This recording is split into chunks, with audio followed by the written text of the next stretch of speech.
I mean, if we can do that if we want. Oh, we have to do a clap. Oh yeah, good thing. Yeah, because this is where you're gonna cut out all this shit. Yeah.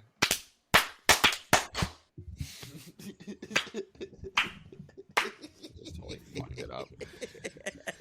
What Do you want to redo it? What a Thursday. No, it's fine. It's fine. Casey's just a menace to society, as always. You good, dude? Okay, yep. Okay. Welcome all. The Casey and Tyler Show, episode 9 already, my friend. Good show. Probably another packed one for you guys today. Obviously, we got to get into college football week 5, NFL week 4. We have a new segment to get into. And then we'll obviously do our picks of the week and then our get rich or die TRYIN parlay plus more. Anything to say? Let's fucking do this. Let's do it.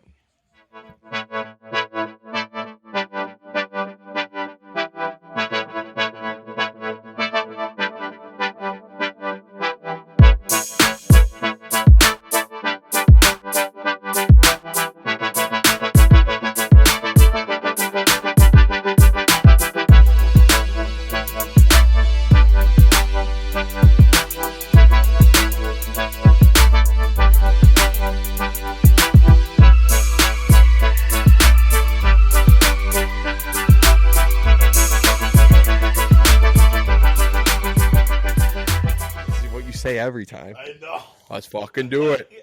Nothing to say. Let's just do the show. All right, Casey, before we get into some of our show topics today, let's just a little recap of the week. It's recording on Thursday, September 29th. September flew by, man. I don't know, how was your week? How was bowling yesterday?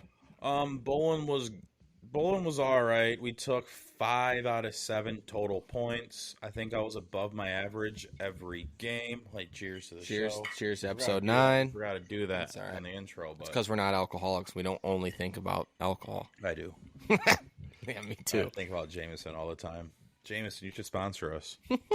But bowling was pretty good. I went 200. 173, 159, 159. I didn't bowl the greatest, but did you guys take all 7? 5 out of 7. Oh, that's still good. My average is a 172 right now. Oh shit! What? I forgot to turn the audio off in the game. Oh, they can't hear it, but yeah, go ahead. Okay. You don't think so? No, I know they can't. But if it's going to bother you, just turn it down a little bit. We're good. Yeah. No, if they can't hear it, then we're good. Yeah, they can't hear that. That's all I wanted to on make sure. Camera mic, they might be able to, but not on these. Okay. We'll be fine. This is also not to cut you off. We always have the Thursday night games on when we record these, and I think this is the 3rd in a row we're seeing someone carted off the field. Holy shit! I think it's Tua.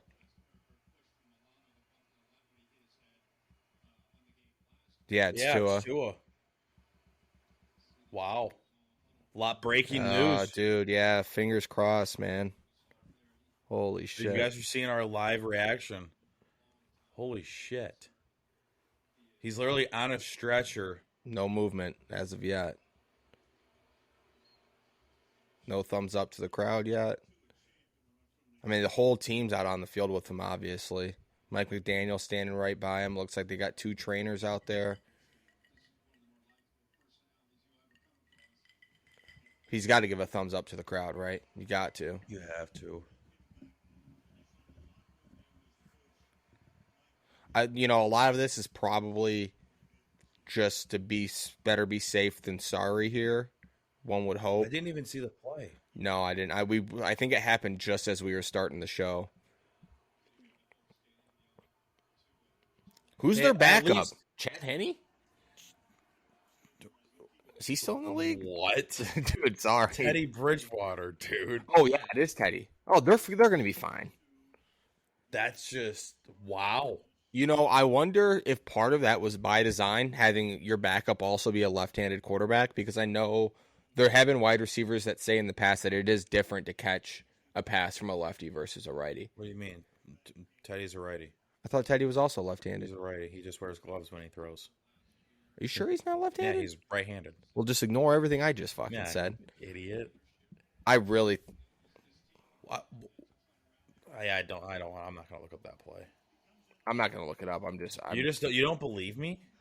No, I think he's a lefty. He's a right-handed quarterback. Yeah, he's right-handed. I can't wait to clip this. Yeah, he's right-handed. All right, you win some, you lose some. And you lose a lot. We'll keep you guys posted if they say anything about Tua. Obviously, we don't root for injuries on this podcast, nor should any. I told you he was right-handed. You just said he was left-handed. Play back the tape. That's gonna be weird when there's no tape to play back once they edit all that out. But yeah, we'll keep you guys appraised if anything comes up, if we learn anything. But yeah, wishing Tua the best, obviously. Yeah, wishing Tua the best. Let's get into the show sheet here. Live TV deal with Fox. So a couple weeks ago, Greg Norman was quoted saying something to the effect of, there are multiple offers on the table regarding their TV deal, and it comes to find out that no, they're the only ones making offers. Go ahead, what were you gonna say? I was gonna say what they're paying. They're the one throwing offers out to like what Fox, ABC, and be like, hey, we'll pay this much to have our. Oh, I got blocked. Oh, have like our shit on your program. Yeah, right. So it says Commissioner Greg Norman of the Live Golf Tour said earlier this month that Live was talking to 4 potential media companies about partnerships, but he did not elaborate clearly because they're the ones making offers, as you just said. It sounds like they're close to finalizing a deal to buy airtime on Fox Sports. Tournaments would then be broadcasted on FS1. Like, that's funny. It's like you're buying time on Fox, and you're not even going to be on Fox. Right. I know. FS1. Yeah. They're like little side thing. Yep. It said that the deal with Fox would see Live buying airtime on the network instead of receiving a fee from Fox Sports, which is not normal in these types of deals. ESPN called that atypical because typically you're getting paid for someone to show you get like an airtime fee. So they're out there still spending money. It sounds like Live initially asked for a rights fee for year 2 of the deal. So basically like, hey, we'll pay for year 1, and then come year 2, we want to be paid. And then they also wanted a guaranteed time slot for the airings of their golf tournaments, and then Fox Sports rejected both those proposals. I think that the overall idea is, I think Fox probably was like, look, man, you need us more than we need you. Yeah, we don't need you. Yeah, well, we're good with every other sport that we have deals with. And it was unclear whether or not, like, if this deal gets into place prior to the end of October when their last tournament is, it was unclear if that would cover that tournament or if this would just start at the end of next season. But Liv had kind of some, I don't know, executives in the room that essentially said, well, in case this is presented or in case this is on FS1 at the end of the year, they changed their format for their final event to include 4 4-man teams battling out for the team prize instead of 2. And I think the executives were quoted saying, like, that's more compelling TV. We want as many good golfers on the screen as we can, especially if it's going to be their first, time on television. Right. Is that Higgins? Yes. Let's go. Let's go. Start it. We both played Higgins. I don't if he was in your lineup last week and you haven't touched it, he's in there. Yeah. But that's all I got on the Live TV deal. I mean, any thoughts from you? I mean, I think it's kind of comical. I think it's funny as hell. But one thing that about Live, since we're on this topic, is, you know how people say that a lot of quote unquote younger people are in the Live golf? Yeah. Because old people don't go on YouTube. Right.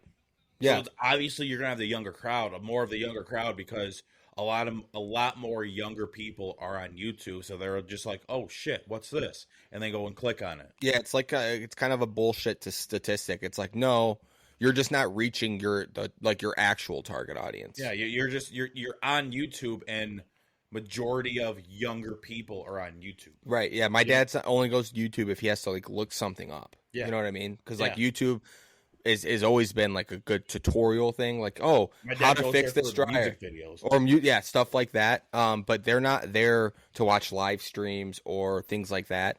I don't know. It's just crazy to me, man, because this is just another example of Live just spending, and they're not getting any money back.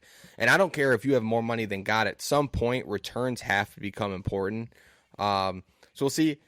I guess the only thing I have to ask, Casey, is like if they're on, and would you tune in? I'd probably tune into the broadcast to at least see what it's like.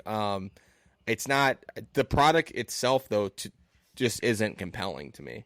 So yeah, It depends on when it is. Like if you're talking summer, yes. But when you're talking about what they have one coming up in October, And so the tournament's October 28th through 30th. yeah, I'm not watching it. There's football on that weekend. Yeah.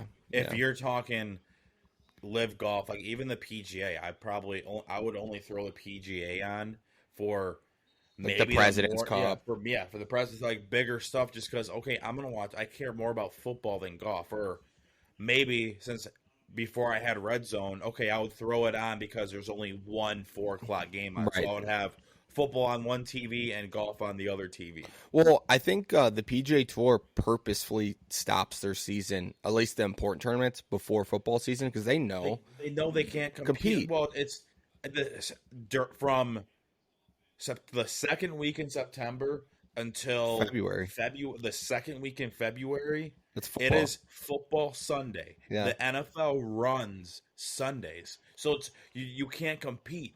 Yeah, I mean, even the most recent tournament before the President's Cup, the Fortnite, everyone calls it the Fortnite, they literally changed. So they had some weather issues that got them a little delayed, and they went to all the players on like Saturday and said, hey, we're starting early on Sunday. We want to be done. We do not want to compete with the NFL time. Like, if we can finish up by the time games are starting, that'd be great because they did not want, they know. And it's not a knock on the PGA at all. It's just recognizing that football's king in America, and that's just what it is. Even JT and that's not football. It's pretty much NFL is king. NFL's king because like if I remember when New Year's Day falls on the Sunday, they push all the New Year's 6 games to the 31st.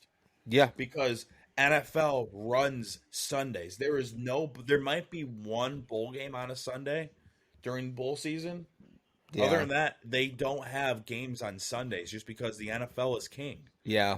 I was gonna say even like Justin Thomas and Jordan Spieth have been quoted saying like about how they like where the tour schedule ends because they're both huge football fans, and they're like, our seasons are over. Like we just want to drink beer and watch football. Yeah, I mean, it's like technically the Fortnite.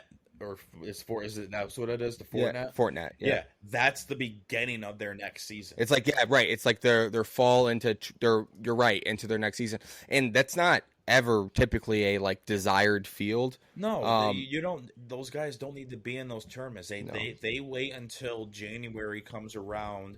Okay, they take off probably the rest of the year, maybe going a couple tournaments between. And if they do, they're going out of America. They're playing in some of these Asian tour events or some of these other events where they're like, hey, this is also a cool 14-day vacation for my family. Going down to Puerto Rico and playing down there, like when the events go down there, or like when they go out to Hawaii and play. Yep. It's shit like that. They're not going to play in the Fortnite Championship when football's on. They're going to wait until another tournament to where it's more of, like you said, the vacation.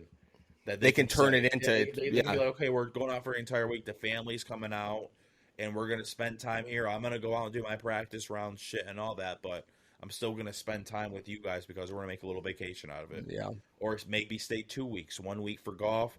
After golf is over, the next week you stay there for a vacation. Right. 2 weeks. Yeah, so I don't know. Will be interesting to see what the viewership is once they get this. Click this link for me so you can see the pictures. It'll be interesting to see if and when Liv gets this deal, if what the viewership's going to be. Yeah, I just wanted to. There's a couple pictures in there. So moving on to the next thing, I just wanted to bring this up because there's a few interesting points. Northwestern is getting a new football stadium case. The pictures make it look awesome. So just a few notes about it. The new stadium will replace the 97-year-old Ryan Field. It's privately financed, so it's not affecting any taxpayers. It's only going to have 35,000 seats, which is 12,000 less than the current field. And I thought this was kind of surprising. Many residents in the area wanted to see less traffic and noise on game days, and others wanted to be able to use the facility year-round for concerts and other community events. Thus, the stadium is going to include a canopy to reduce noise levels and light pollution, during games. So, I don't know. I guess my big question for you was, should more stadiums, for more teams that are mediocre, downsize their stadiums? Because I always think stadiums look better even if they're small. No, they're full. just because it's you can for like a Northwestern team. Okay, if you're not filling what's 47,000 people in your stadium, than go down to a smaller 35. stadium. Yeah. Yeah, I mean, Phil. What they probably did was they probably picked that number because that's probably about an average that they get. That's a good point. Like Yeah. between every game in the year from beginning until end, just because obviously you have your bigger games that are going to level out, like your when Northwestern plays. Or yeah, if they they stumble into the rankings and they're like number 21 Northwestern's hosting number 8 Wisconsin or something. Yeah, but it's like still, I would say that stadium gets pretty packed on like a Thursday night game. I would bet. What else do they have to do? Right. So it's like those games probably help bring that average up. And I mean, I was when they said 35,000, I was like, that's small, man. That's small. That's really small, but that's probably all they get. Yeah. And again, I guess I do feel like this is the new trend with stadiums going forward. Is that if you're going to build a new stadium, you're very likely going to do so in order to host concerts and other things, because that's just a whole separate revenue stream. Yep. And it doesn't really make sense nowadays to not build a stadium either with a retractable roof or a dome or a canopy in this case, which I guess is like a hybrid of the two. It's like Eastern Stadium. Yeah. Dude, their stadium sucks. It's massive as huge, well. And like fill 5% of it, maybe 10%. They cover so much of that. There's more of that stadium where they cover the seats with like a tarp with logos, so it doesn't look like people can sit there anyway. Then there are actual seats, because I remember going there for like when we played in high school. Lincoln played there a couple of times, and I remember one time they played the week before, and there was like 100 more tickets sold to that high school game, because it's like Eastern. No, it's not a commuter school. People don't stay on campus there. But yeah, I agree. Like I do think this is probably a trend. I mean, granted, the stadium was 97 years old. They needed a new one probably anyway. But I think that this is probably a trend in sports going forward, that like you're going to build a multi-purpose venue. It's not going to just be a football stadium. Yeah. You know what I mean? Yep. So you saw the picture? The concepts look good. We'll throw them up on screen for you guys. Nice. The one I really liked was the one that they showed like the colors. This one right here. Yeah, that's going to be sweet. Yeah, I agree. That one I really like. Yeah, there is something to be said too about like if you have a smaller stadium but it's packed to the brim, that's probably has a greater effect than anything else. Right, yeah. A team's going to walk in and be like, oh, shit, you guys filled this thing. Yeah. Even though, it's only 35,000, but some of those people might not know. Did you hear about all the turf versus artificial turf arguments this week? Okay, well, when we take our break, I'll fill you in on that. We'll talk about it during the NFL. The next topic, Casey, Aaron Judge hits number 61. Thoughts? Woo! I had to tee him up for this. Go ahead. Go ahead. Congrats. Good for you. You tied the American League record. Good job. It's not. It's probably the legitimate home run record. Shut the fuck up. The non-steroid era record. No fan caught the ball. Did you see the videos of them trying? Yeah, that was so funny. That was pathetic. That dude looked so defeated He was so disappointed, dude. The camera guy that kept they kept showing it, dude. Good job. Yeah, that camera guy earned a paycheck. I don't know, man. If it's me, I guess that ball was rumored to be like a $2 million baseball, which seems kind of crazy. I might have ended up in the dugout trying to catch that. I know it was a big fall. Probably would have gotten hurt. I don't think you would have died. But I would have went for it. If I fall out, I fall out. It's a great story. I can sue you. I can sue you for not having rails high enough. When you jump and then you just tuck and roll. Yeah, embrace it, right? Yep. So one interesting thing, I thought the home plate umpire congratulated Judge after the game and gave him the official lineup card. I thought that was a cool gesture. If I hit a home, like you don't see that a lot, but if I hit a home run, yeah, you're going to want the ball. You're going to have the bat. You have the cleats you wore. But for the home plate umpire to be like, hey, this is the official scorecard, get that framed. I thought that was cool. And the 7-game homerless drought was rare. Is a rare instance for the select few that have reached 60 home run total. In the previous 7 instances in which a player hit 61 home runs, 4 reached the mark the game after hitting 60 home runs, and none went more than 3 games. So I think there was is Tucker just in the shot? Just right in the shot. That's all right. He's a good boy. No, it's fine. But like there was some. Is he even going to be able to get it done? Type of thoughts. Oh no. Are you talking about get past 61? Yeah. Oh yeah, because he went on a little 3-game or 4-game stretch. Yeah, 7 games. Was it 7? Yeah, that's what I just said, but you weren't listening. I was not listening at all. I was just more focused on him because So I said the 7-game homeless drought is the longest for any players that's reached 60. 4 reached the mark right after, and then the other went no more than 3 games. So I don't know why I even put notes in. He doesn't even fucking care. No, I do. It's just I saw a janky, even though he's a future Sox. I just saw future a janky, Red Sox. So yeah, I just said screw it. So he's got 7 games left. How many do you think he gets to? Hit 3 more, maybe. I say 2 more. So he'll break the record he'll be at 63, the American League record. Yes, let's use correct words when we speak, please. The American League record. So there's no way he gets 10 home runs in 7 games. No. What if he did though? That would be fucking crazy. It's like he goes 3 for 3, 3 dongs in his next game, and everyone's like, "Well, now there's a chance." No, yeah. What if he went into the last game and he's sitting at 72? Or what, record 73? Yeah. That would be fucking wild. Like he was sitting at 71. Dude. Like if you're sitting at, what do you do? Do you just try to bomb every ball? Yeah. Oh yeah. I don't care. I'll go over 4. I got minimum 9 at bat or 3 at bats a game, which is 9 swings and misses. Right? I'm swinging as hard as I can. I'm finding this is the pitch I like. If I get a fastball inside, I'm fucking ripping it. Did you hear, since we're both Dave Portnoy fans, did you hear what his opinion was about the Judge and Pujols home run chases? No. He thinks they're cheating. He thinks the MLB's pushing the narrative. He was like, he goes, juice balls or cork bats, I'm not sure. He goes, but the fact that no one's ever done this and all this time, and then all of a sudden Judge is doing it, and he goes, and some of the balls Pujols was hitting out, he goes, those were fucking moonshots. He's like, there's something ain't right here. What do you think it's possible? I could see that. They're just like, hey, when they're up. You say that, dude, there's no way a 47-year-old, 100-year-old man, a fucking grandpa, is hitting moonshots. I mean, and it's not like they were barely over the fence. Some of the balls he hit was like, that could have been juiced. The ball that he hit to hit 700 was bomb. Yeah. And then, do you think it's a juice ball? The umpire's told, hey, this one with the red marking on it, got to get that in when Pujols is up to bat. Yeah, and then they throw in the pitcher knows, throw a fucking meatball. You'll get a handshake from the commissioner. It's like, hey, after baseball, there's a job for you here. There's probably just a handwritten thing. Be like, hey, you're gonna get $1 million check. Yeah, don't worry about it. Yeah, on us, we got you.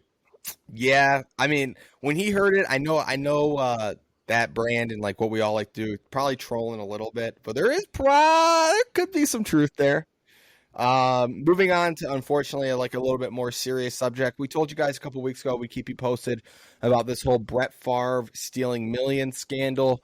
So I did some more research today, and I'm just gonna let me dive through some of this. I'm not quite a few notes here. I don't know how much of this I'll get to, but so some more things came out today. Tucker, gonna have to get back. Go. Some more things came out today. Hold on one sec. Good boy. So, Hall of Fame Brett Favre's charity donated to the University of Southern Mississippi's Athletic Foundation when he pushed for funds. He donated more than $130,000 from 2018 to 2020. During the same period, as I said, Favre was trying to raise money for a new volleyball stadium at the university where he played football and where his daughter was on the volleyball team. We brought this up previously, but the funds, just to recap, the funds are in question and they're under scrutiny because it's allegedly the largest fraud case in Mississippi state history. Favre for Hopes, that's Favre's charity. Favre, number 4, Hopes. So Favre for Hopes. Their mission statement, Casey, it says that they provide support for disadvantaged and disabled children and breast cancer patients. That's his mission statement, that they give to disadvantaged and disabled children and breast cancer patients. The charity receives public donations. However, over the next couple of years, doesn't seem like they do much donating to the causes that they say they're going to, Case. Right. This is crazy. In 2018, they gave $60K to USM's Athletic Foundation. Every other organization they donated to received $10K or less. 2019, same story. They donate just under $47K to USM, and the next highest donation was to the Special Olympics of Mississippi. Good for you, but that donation was only $11K. That pales in comparison to what the university athletic department's getting. And then in 2020, same story. They donated $26K to USM, and no other organization received more than $10K. So, I don't know. The legality of the donations to the university are unclear, but an executive of a watchdog charity group called Charity Watch told ESPN that groups like Favre's For Hope do have ethical obligations to spend funds the way the donors intended. If the charity told donors it was raising money for breast cancer, but then spends the resulting donations on an athletic facility, the people running the organizations are not fulfilling their ethical obligations to spend the nonprofit's donations the way its donors intended. Lori Styron of the Charity Watch Group told ESPN.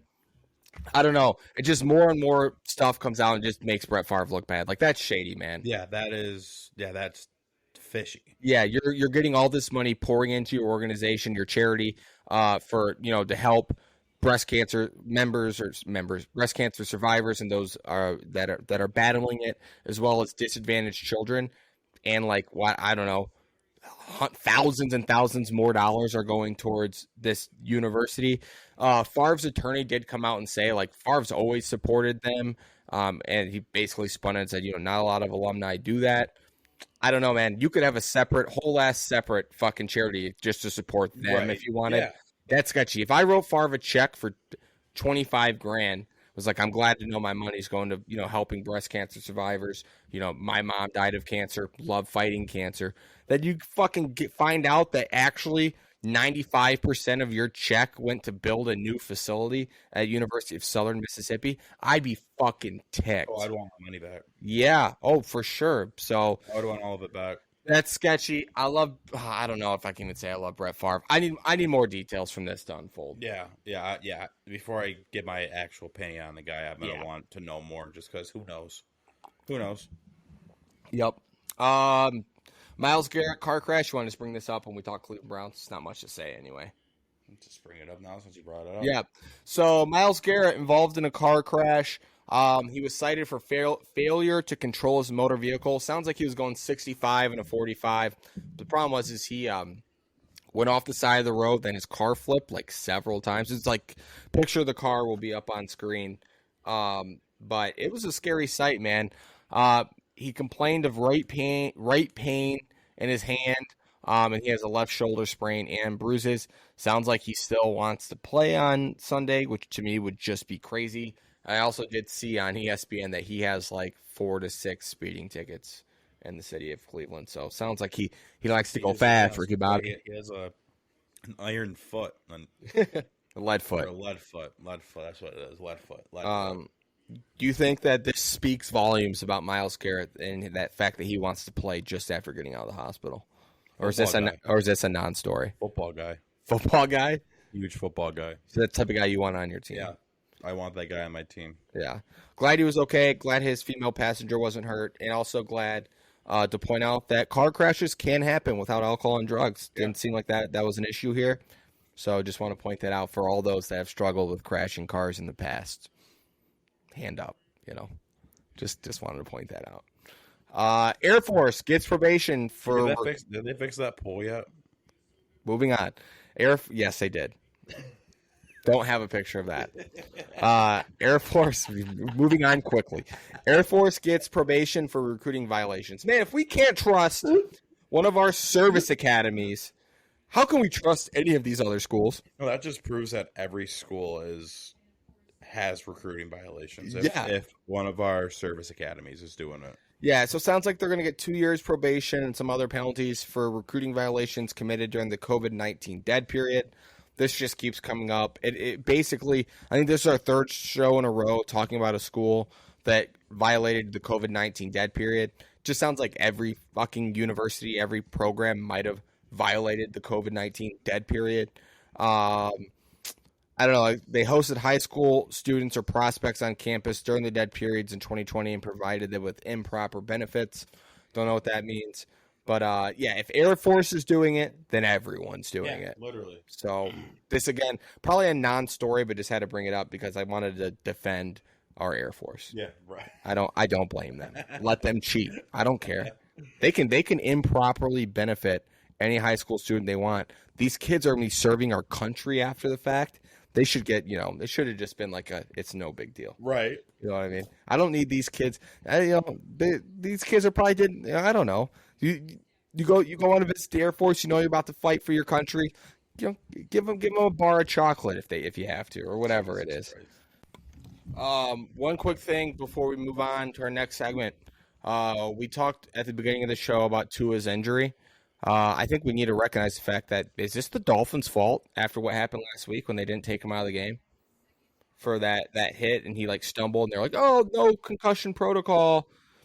Now he's playing. Remember how the NFLPA did that, wanted an investigation into it, and now he's out of the game because of a hit. Yeah, because of a hit, and that's just pretty much the same type of injury. It's a head and neck injury. Yeah, so I don't know. I just got a text from one of our loyal listeners that said, please bring that up on the show. And I'm like, we talked about it live, but I will mention the fact that the NFLPA is investigating concussion protocols specifically because of last week. Yeah, just because of the Tua thing. Yeah, and we now brought that up on Tuesay's show. Yeah, that's what I was going to say.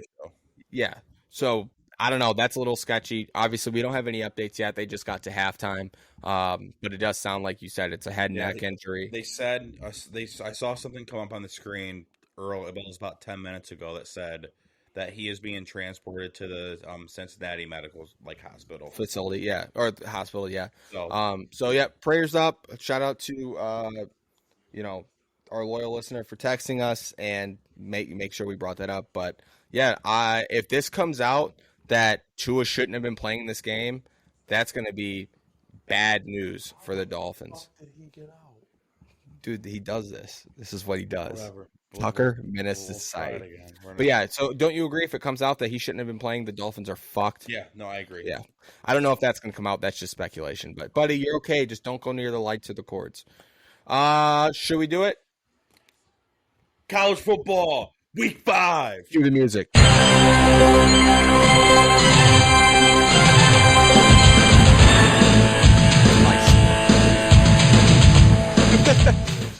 First game, Michigan State at Maryland. Maryland favored -8, over under at 59.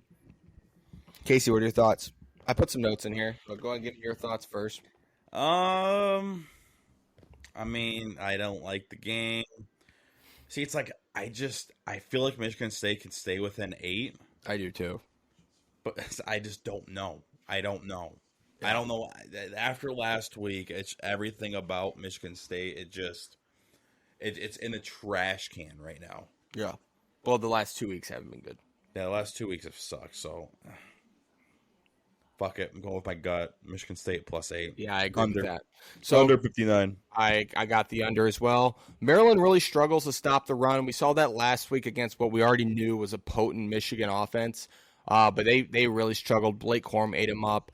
Maryland's 54th in the country in rush allowed, 101st in power success, and 90th in rushing explosiveness. And then Michigan, this plays right into MSU's hand. MSU ranks top 5 in the country in rushing success rate and rushing explosiveness. So it sounds like the strengths of Michigan State's team are going to play right into the weaknesses of Maryland's team.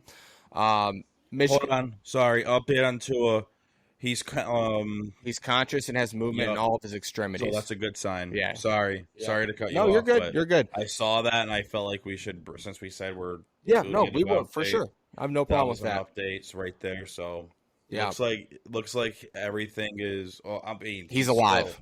He's moving. He's moving. He's not paralyzed. Yeah. So I mean, when you just see someone carted off and they don't move and they don't give the thumbs up, it's scary. You don't know what. Yeah. What happened? I didn't see the hit, so I don't know. It was tough to see it. My guess is obviously it's probably. I had a buddy text me. He said Tua got fucked up.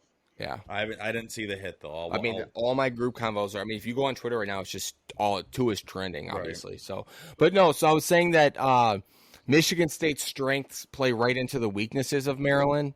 Michigan State also owns the 4th best run blocking grade in the country per PFF. And as poorly as Peyton Thorne has played this year, Michigan State's still only 42nd in passing success rate, even with his terrible numbers. Last year, State forced Tua's brother, Tua Tagovailoa, to pass Baby Tua. That's what we'll call him. State forced Baby Tua to pass 51 times last year. State returns their entire secondary that caused the same problems in last year's matchup. And Maryland's Baby Tua and top wide receiver Raheem Jarrett are both questionable to play on Saturday.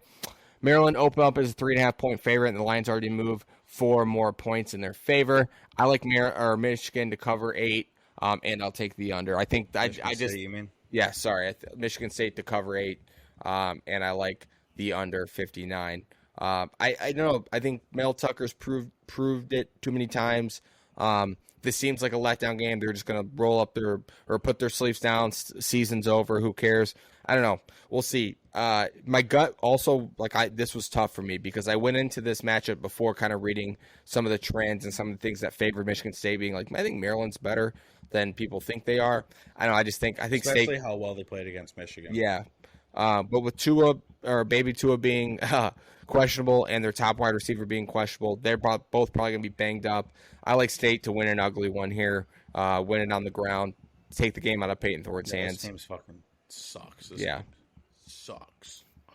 Moving on, number 4 heading down to Iowa. Number 4. I said number 4. Oh, number 4 Michigan. Sorry, I said number 4 Iowa heading down to Iowa. Yeah. My bad. Restart. Number 4 Michigan heading down to Iowa and playing Iowa. Yeah. Michigan is 11-point favorites, over under at 42. Jim Harbaugh said, was it earlier this week, that Kinnick is where top 5 teams go to die. And here's a couple of stats that support his comment. Iowa is 5-1 straight up against top 5 teams at home. They are 6-0 against the spread. Kurt Ferentz, I always fuck up his name. Yeah, Kurt Ferentz is 5-0 at home as double-digit dogs. Yep. Dating back to 2009, Iowa's won 4 consecutive home games against Michigan. Harbaugh's only lost 1 of those, and that was in 2016 when the Hawkeyes beat number 2 Michigan 14-13. Another similar eerie thing about this year's team and the 2016 Michigan team that ultimately lost in Kinnick was this year Michigan's averaging 50 points per game, and in 2016 it was close at 48. Iowa has knocked off a ranked opponent at Kinnick Stadium 7 times in the last 6 years. All things lead to believe that this game should be close. Yeah, I think this is a trap game for Michigan. I'm not saying they're going to lose, but Michigan recognizes that it's a trap game, so that's what it's that's where it's like if Jim Harbaugh's saying this, he can get his boys ready, and they can. I can see it can go one of 2 ways. Michigan's going to win by 50, or Michigan's going to win by less than a touchdown. Yeah, I see that exactly. I don't see this being a 24-14 game. It's either going to be 14-13 or Michigan's going to win 42-6. You know what I mean? It's going to be one of those things. What's going to happen is Iowa's defense is going to have to put the pressure on JJ and put him into like 3rd and long situations. They need to force some turnovers too. That's the big thing, because if that's typically where Iowa thrives, and JJ hasn't turned the ball over yet this year, we'll see, man. As a Michigan fan, whenever you go to Kinnick, it makes you nervous. But I will say this: I'm not touching the game. I will watch it.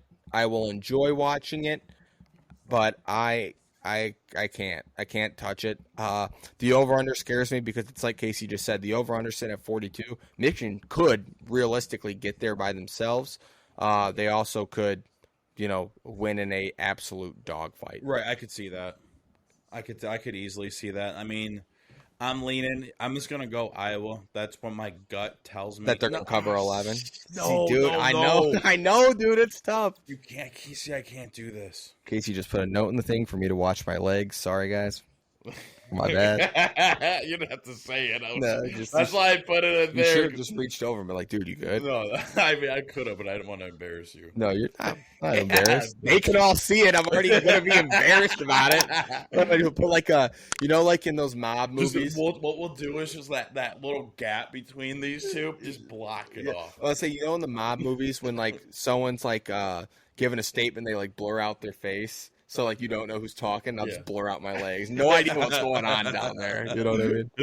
But yeah, like so see, it's like when I say my gut tells me Iowa, but like then I'm like no, because I can see no. Fuck it, Iowa plus 11. Iowa plus 11 under 42. Okay, let's do this. Let's do this, people. Iowa unders are 3-1 this year. Yeah, they are. Yeah, 3-1. Yeah, I don't know. Like I said, I don't have a good read on this game. What I want versus what I think are perfectly colliding. I'm just going to watch this game as a fan. Michigan wins by 1. I'm happy. They win by 50. I'm happy. It doesn't matter. Tough place to play. Although JJ does need to play better this week than he did last week. And for sure. Another stat is, so like that 5-1 record that they have at home, people are like, well, it's not a night game in Kinnick. Okay, well those 5-1 games that they had, those 6 games, like the 6 games where they went 5-1 against top 5 teams, they were all like 3:30 games. Are you talking about how they're 5-1 straight up against top 5 opponents? Yeah, because some people are like, well, it's a noon game, so it's like, okay, well, if it was a night game, then we would go Iowa. Okay, well, those games where they're 5-1 against top 5 teams, not all those games were night games. Well, in 2016, when number 2 Michigan went there, it was a night game, and I know this one's not. I don't think that matters for. I don't think that matters. That's what I mean. That. Oh, so we're okay. Yeah. For Kinnick is they're whether it's night or not, they're still a tough place to play. Yeah. Next game, number 7 Kentucky heading to number 14 Ole Miss. Ole Miss's favorites -7. The over/unders at 53.5. This is a tough game to get a read on. Yeah, just because Ole Miss has a pretty good D line, and they get after the quarterback. Yep. And Kentucky's O line is not the best. I heard that. I read something that Will Levis got sacked 16 times this year. Okay. And that's 4 games into the year. So I mean, that's average of 4 a game, and that's not nothing. It's not that great. And if you have a team like Ole Miss that can get to the quarterback, and I heard they have a really cool helmet they're wearing this year or this week. Did you hear what Lane Kiffin had to say about the fans? No. So he basically called out the fans in a press conference this week. Said it's hard for their players to get excited and get up for games when it feels like they're playing in front of a high school. Like basically said, no fans are going to games, I guess. So calls them out. I don't know if that's gonna result in one or two ways, which I hate that saying because most things result in one or two ways. But they're either gonna be packed and ready for Kentucky, or they're gonna say "fuck you, Lane," and no one's gonna show up. I wouldn't show up just to boycott it. Just because fuck you. I just don't think they played anybody. So I don't know that there's been this is a massive matchup, a top 20 matchup. I bet Ole Miss is packed. They've always had a good college game day tradition there. He went out to say, I've tried everything. I've tried social media to engage our fans for everything. He goes, nothing works. So we just try to keep our head down and, keep going to work. But it does suck, I don't know if that's a pretty passive-aggressive way to go after your fan base. I don't love that. So we'll see what happens there. Ole Miss can run the football. They're averaging 5.8 yards per carry and 280 rushing yards per game, over 3 rushing touchdowns per game. But Kentucky's run defense has been solid. I think that's the matchup to watch here. They've only held opponents to 140 yards. They've held opponents to only 140 yards and only 3 rushing touchdowns all year. 140 yards per game. Only 3 rushing touchdowns total all year. Will Levis has played well, almost 300 yards passing per game, but they haven't been able to establish the run. Kentucky hasn't. So we'll have to see what happens. Ole Miss has a good pass defense, and like you said, they get after the quarterback. This is a tough one, man. I lean Kentucky because I think overall they're a better football team, but I have no idea the type of environment they're going to walk into. Yeah, that's what I'm leaning towards is Kentucky. I just don't see Ole Miss winning more than a touchdown. Yeah. Yeah, I'm gonna go I'm going Kentucky, to and take I'm also gonna go the under. I'm taking the under. I think both teams are going to try to control the run. I don't see Ole Miss. There's been some games in the past where Ole Miss has scored 5, 6, 7 touchdowns, and it's been explosive, electric. That's not this year's team. I think both teams are going to try and control the clock and keep the game at hand. I don't think the hurricane should affect this one. If anything, just a little rain. Yeah, I was gonna say, yeah. This next game, I love, love, love. Number 2, Bama, heading out to Arkansas and playing number 20 Arkansas. Bama is 17.5-point favorites, over under sitting at 61. So, how do you feel about this game? I love it. I love the number. It's tough because history tells you Bama's probably going to boat race them, but you had a great stat that I'd like you to share. I don't know if you remember it, the Bryce Young stat. I don't remember it, but pretty much to the effect, you can kind of get an idea. Much to the effect that he's only been on a real true home road environment 5 times. 5 times, and I think every game has been within 3 points, and they have about 15 to 20 penalties a game. Yeah. So essentially, pretty much Bama does not do good in a true road environment. Yeah. It's still hard to get over last week. Fucking Arkansas's quarterback, KJ Jefferson, fumbled on the goal line. Superman and tried to jump from the 5. And then A&M returns it. That was kind of the game. I mean, dude, that's... No, like, if you think about it, that play and the missed when he hit the upright at the end to win it, if he makes that, you're talking about college game day being at this game because this is the top 10 matchup. Yeah. So that's what sucks because it's like without the loss last week, Arkansas probably enters this game as an undefeated top 10 team with a legit chance of victory. After this game, Arkansas has Mississippi State, BYU, Auburn. Feels like they need a win here in order to kind of keep the season going. BYU and Mississippi State both can be tough games.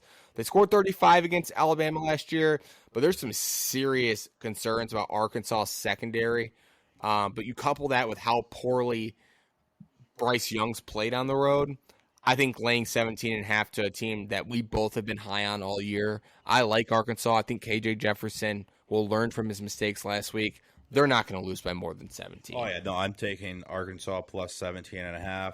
I'm also going to take the under. I'm not betting it, but I wouldn't be surprised if Arkansas wins this game. I can see this being that one loss that Bama has early enough in the year where then all of a sudden the rest of the year they just boat race every fucking team they play. Yeah, it's tough because the research I did on this game was pretty conflicted.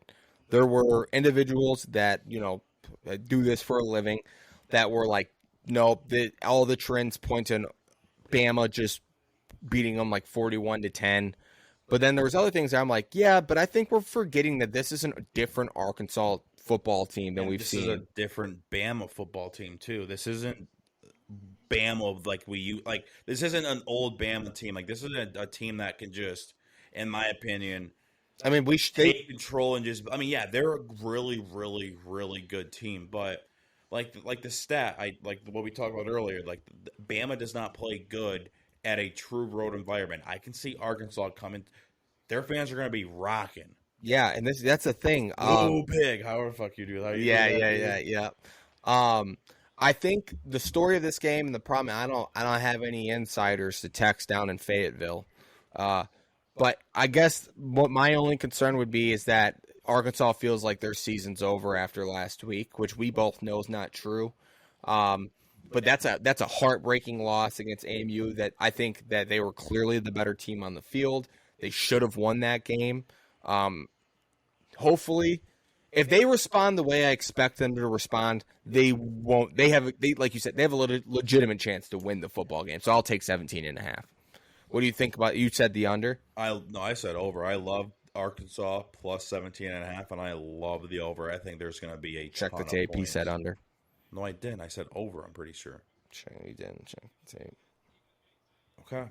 If I said under, I'm sorry. I'm. So you want the over? I want the over. Yeah, I want the over. I want Arkansas plus 17.5 and over 61.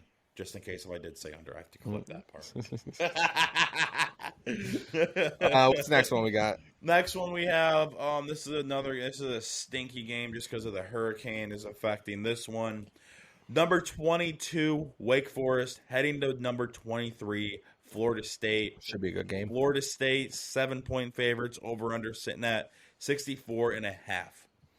Yeah.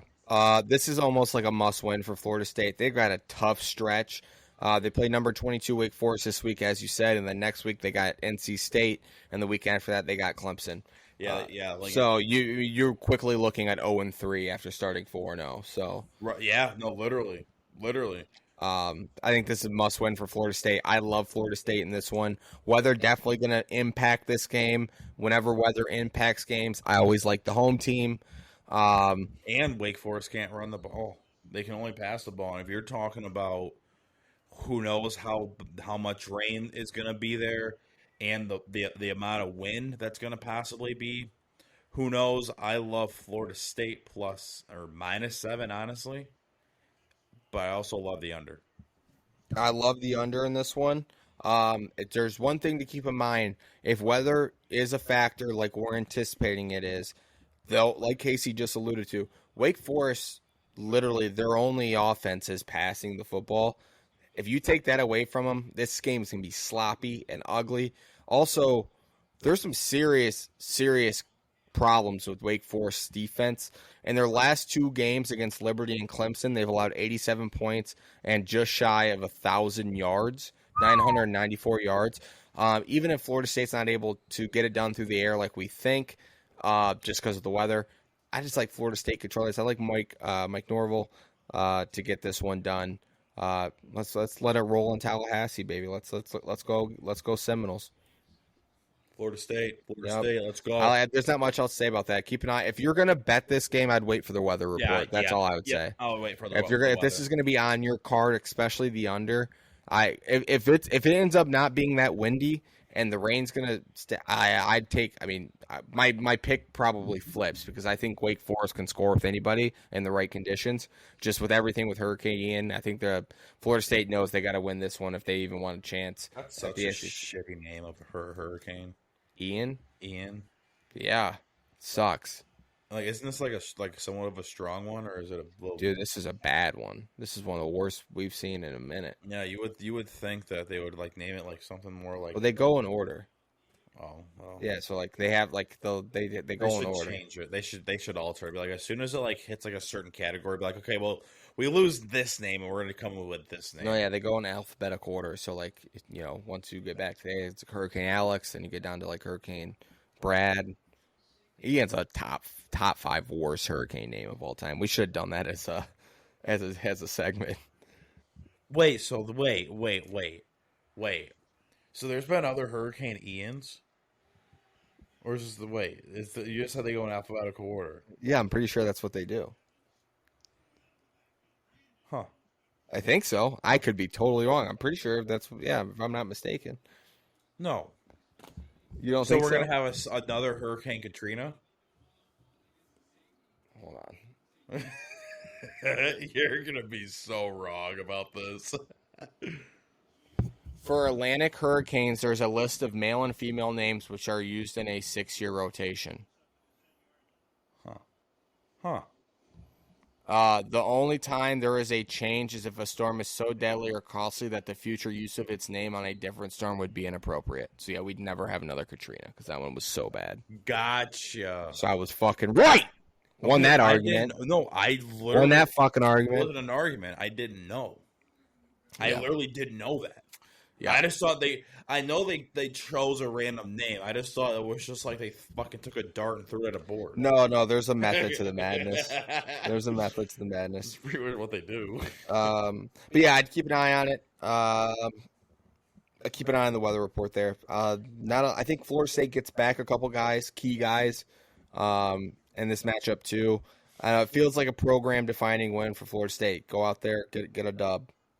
Florida State. Go Noles. Next game, moving fucking on. Number 9, Oklahoma State, heading to number 16, Baylor. Baylor's the favorite, -2, over under 56.5.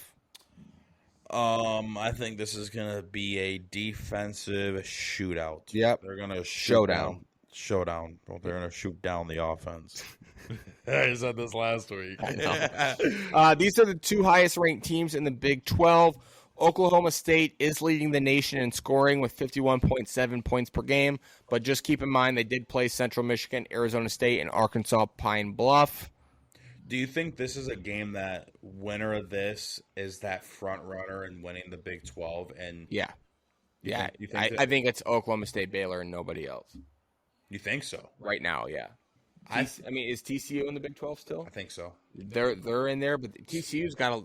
I mean, Oklahoma's still up there. I mean, I know they lost last week to Kansas State, but it's like they're going to bounce back. I mean, I think the Big 12 is going to be up for grabs. I would say you probably have a list of 4 to 5 teams in there that have legit shots to win this. All right, what do you give me your 4 and 5? I just dropped my fucking phone. I have to look up the standings. Okay, you're good. I think so. Yeah, obviously, talk about your shitty point. Okay. I think we're on the same side, so you're. I was gonna say the Big 12 is always interesting because it's a true round robin. Every team plays each other once, so that always just adds for chaos in the Big 12. Baylor's front seven is no joke on defense. They have a legit front seven. They have yet to allow an opponent to rush for 90 yards. They played both BYU and Iowa State on the road. Played them well both times. Despite the loss in double overtime to BYU, the defense still played really, really well. The last 2 meetings between these teams, low-scoring affair. 22-14 last October, Oak State won. And then last year's December Big 12 title game, Baylor won 21-16. These games, there's hardly any scoring. I like the under, and I like Baylor -2. Yeah, you have. I can see the Big 12 standings. Baylor, Kansas. They're okay. They're obviously not going to be there by the end of the year. The Kansas. Baylor, Tech, Oklahoma, OU, TCU, K-State. Nah, I wouldn't throw them in there. They're going to come back to reality at some point. I would say those are the teams that I would say you fucking strip you. I'll let you have it. Look at that. And someone, you fucking good, dude? Are you fucking good? Get home. Are you fucking good? Get home.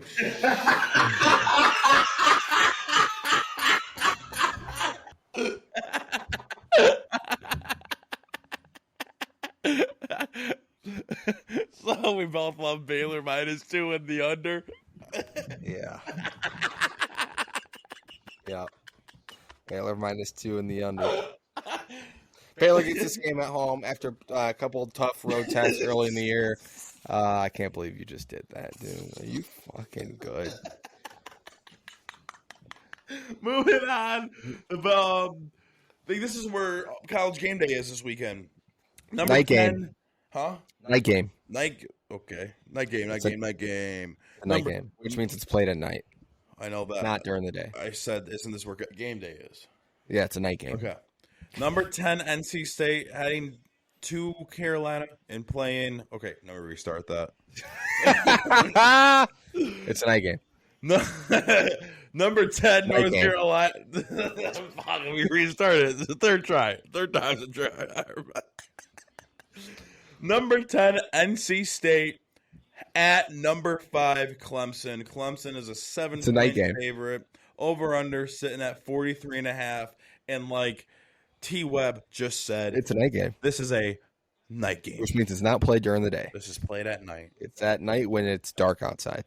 Yes, it is. This is another game where Hurricane Ian likely probably going to affect this game. It sounds like it could be as low as 50 degrees in the 50s, like low mid 50s, low 60s, something like that, and up to 20 mile per hour winds. That's definitely going to affect this game for sure. I love NC State +7 in this one just because of I think the Hurricane is definitely going to affect it. I think it's going to be a sloppy game and it's just going to be a close one. I don't see Clemson winning by more than a touchdown, and I still think Clemson are frauds. Yeah. Do you know this is the first time schools that face each other as top 10 teams, and they first played in 1899. They've never played when both have been top 10. If you think about it, NC State's not really that good. Yeah, they've had their years where they're good, but I wouldn't say top 10, or like if those years happened, I would say Clemson's hasn't been in the top 5 or top 10. Yeah, I mean, I mean, I'm not as surprised. Like, okay, like for example, if you would say like, oh, this is the first time Michigan and Ohio State have played each other, first time, like maybe not top 10, but like say top 5, that would surprise me at that point. I just mean since 1899. That's just a really long time. You know what I mean? That's all I'm saying. Like, there's been plenty of years where they were probably like the only 2 good schools on that side of the country, and it's like still weren't that ranked. What do you mean? First time. It's also the first time NC State has ever played an AP top 10 matchup. So I think just historically, NC State's been really bad. Clemson has won 36 straight games at home. NC State has not won at Clemson since 2002. This week, the team, during practice, pumped in crowd noise and prepared for wet conditions due to the aforementioned Hurricane Ian. Clemson has won 8 consecutive at home against NC State, but half of those games were decided by a single possession. NC State's defense is legit. Last year, when NC State played Clemson's quarterback, the Ukulele, is that his name? Ukulele, some DJ Ukulele, something like that. We're just gonna call him DJ Ukulele, like the instrument. Ding, you know what I'm saying? You know what I'm talking? Ding. You know what the ukuleles are? Look, the ukulele, it's like a little banjo. You know what I'm talking about? Anyway, they gave him a lot of problems last year. It was his worst. It was his worst game of the season last year when they played NC State. I like NC State +7. I also take the under 43.5. I think this game's going to be tight. I think that the weather's copied me the last 2 picks. Shut the fuck up. Wow, dude. Sorry. That was aggressive for no reason. It's been a long day. It's already 10:30. We're not even to the NFL yet. My bad. I'm sorry. No. Come on, dude. No. Truce. No. You can leave it there. But yeah, I like NC State to keep this close. Damn. What do you think about the under? Do you think the weather's going to affect? I said I love NC State +7 and under 43. Now, if the weather ends up not being an issue, would that change your mind on the game at all? No. Okay. Well, that's all the games we got for college football, right? That's all we got for college football. Cool. Okay, folks, we're moving on to our NFL part of the section. NFL Week 4. Cue the music.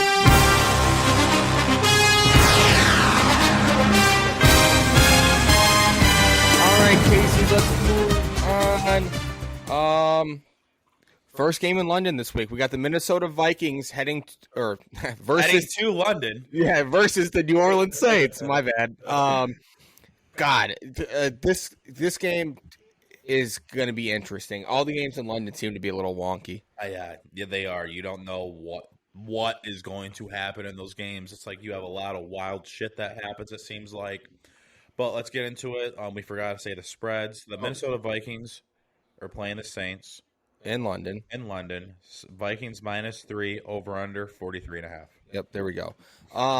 So as I was doing research for this game on the Action Network, kind of checking out some of the spreads or some of the trends, the Jaguars have played so often in London that some of the trends said, when the game doesn't involve the Jaguars, this is what happens. That's what I thought was kind of funny. Are you serious? Because the Jags are over there so much. Yeah, I think they're there next week or I think they might be the Munich game. In Germany this year, I think you're correct. So London favorites, which the teams that are favored in London are 18-3-1 straight up and 15-7 against the spread without the Jags involved in any of the games. Which I like. They play there so often. It's like, well, the Jags skew things a little bit, but when they're not involved, the teams that are favorites in London, 18-3-1 straight up, 15-7 against the spread. I like that because I actually think the Vikings, I'll take the Vikings money line in this one. I don't even want the points. What do you mean? They're 3-point favorites. I think they're going to win by much more than 3. So you're going to take them -3 then? Yes. Sorry. You wouldn't take a money line. I get it. I misspoke. I'm human. You said that so confidently. Like, you're like, I'm going to take Vikings money line. And you look right at me like... I don't want the points. And you're like, well, how confident are you then? So, my bad. Early kickoffs. Early kickoff favorites in this game, because this is an early kickoff. Is it a 9 a.m. one? Yep. What time is that in London, though? They're, what, 7 hours in front of us? We'll read that stat while I look this up. The early kickoff favorites. Early kickoff favorites are 9-0-1. What does SU mean? Straight up. Straight up. Oh, 9-0-1 straight up and 7-3 against the spread. The Saints pass rush is mediocre. Well, yeah, they're doing their defense this year. So 9 a.m. Eastern time is 2 p.m. Thursday. That's pretty much an early start. Yeah, so it's a 2 p.m. kick. Yeah, so but yeah, I don't know. I like that. I think that the spread, the trends here favorite the matchup as well. Where last week there were some trends that favored a team, but the matchup favored the other team. This one, it seems to line right up. As Casey said, for as good as Dennis Allen and that Saints defense were supposed to be, they've been off to a bad start. They haven't been able to generate pressure like we've seen the Saints defense do in the past. Both Winston and Kamara have struggled with performance and injuries this year, and the Saints offensive line's been horrible. I really like the Vikings' chance of controlling the clock. And the Saints have been so turnover prone this year. They're averaging 3 turnovers per game. I like the Vikings to have an opportunistic day on defense, control the run game and the clock with some checkdowns and running the ball with Cook and Madison. Also, another trend for you, Jameis is 13-23-3 against in toss-up spreads of 3 or less. 13-23-3 against the spread and toss-up spreads of 3 points or less. I don't like anything about the Saints in this game. Give me the Vikings -3, over under 43.5. That's a good number. I don't know. I'll go Vikings -3 and over. My gut says the over too. The Saints, although haven't played well. Over. There was that game earlier in the year where I think it was the Falcons they came back against. Jameis led like a comeback. I could see the Saints having to chase some points at halftime that'll push like kind of backdoor cover on the over there. So we're on the same page there. Little fun one for you. Does KJ Osborne get another touchdown this game? Yes, he does. Yes, he does. Ipsy product. Yes, he does. Did you happen to get a chance to listen to his interview? An 8-minute interview. My girlfriend showed it to me this week. Obviously we love KJ. He's a local product. I can't call him a personal friend, but I do have friends that are really close with KJ. Just seems to be a great dude, super good with the media, and we're rooting for him. So let's get another KJ Osborne touchdown this week. Moving on, the Cleveland Browns are heading down to Atlanta and playing the Falcons. Browns are 1-point favorites. Over/under sitting at 47.5. Both offenses have been surprisingly good this year. Atlanta is top 10 in both passing and rushing. Shout out to their coach, Arthur Smith. Seems to got Mariota cooking.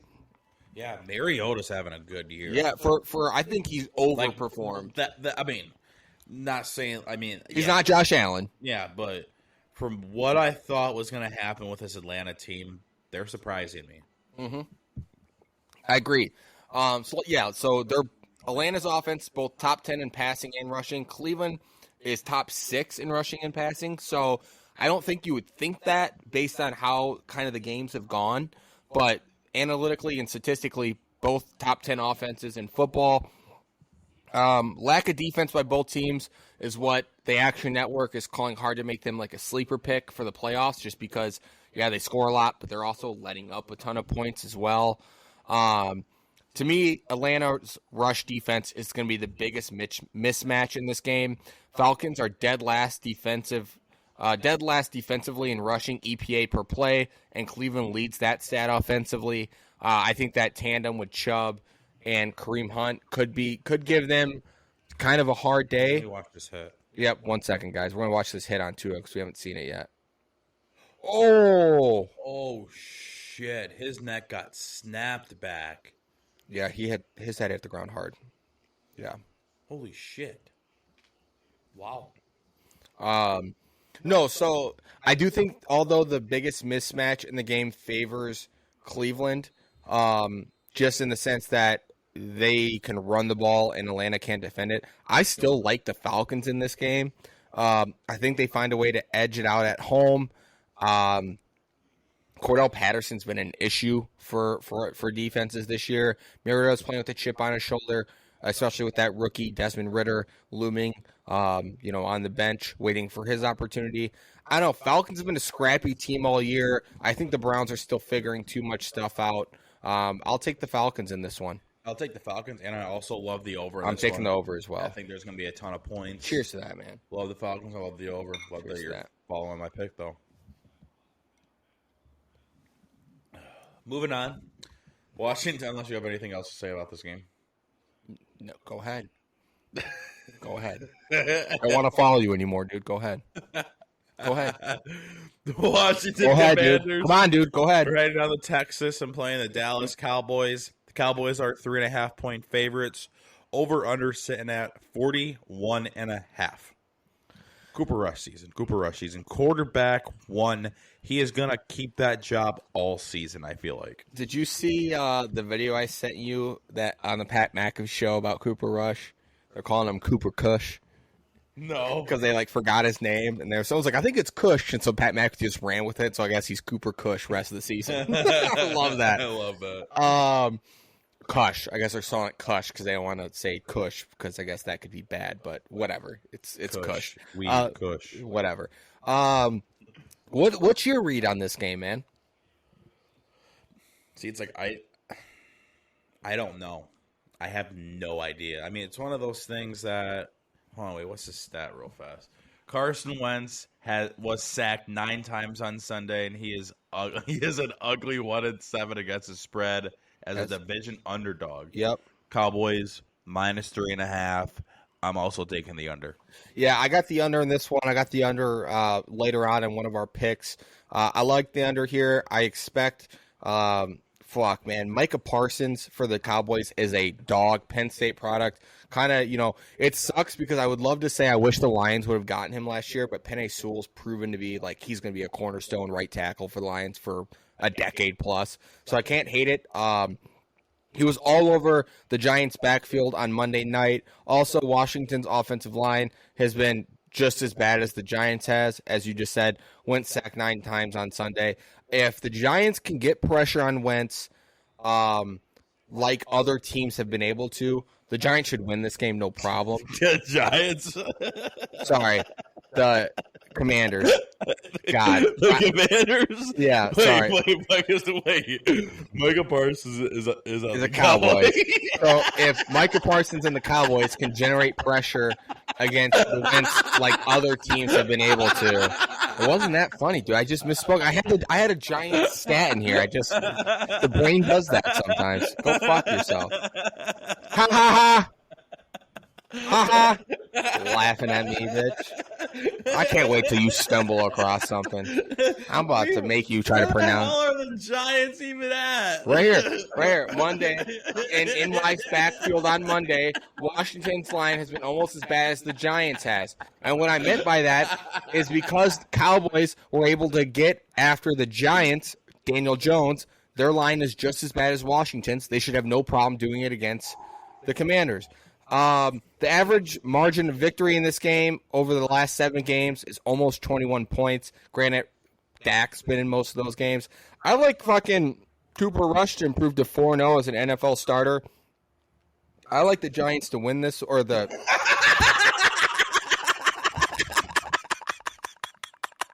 Cut. No. I like the Cowboys to win this one.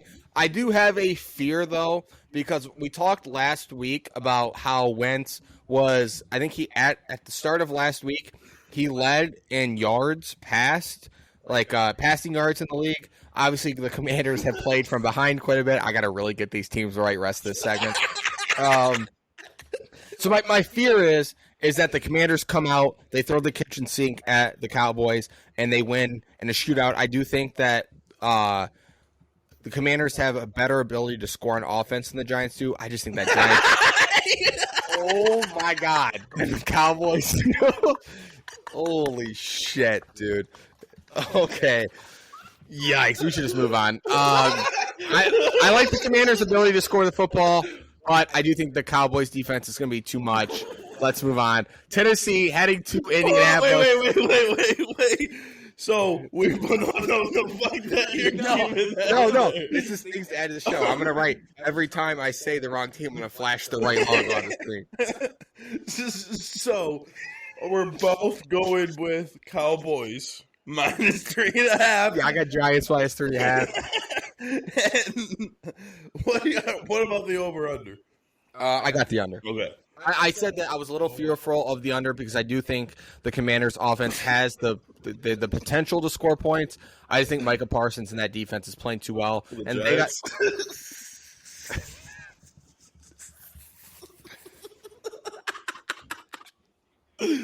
Oh my God, that was fucking. I can see why no one wants to listen to us. This guy doesn't even know what team he's talking about.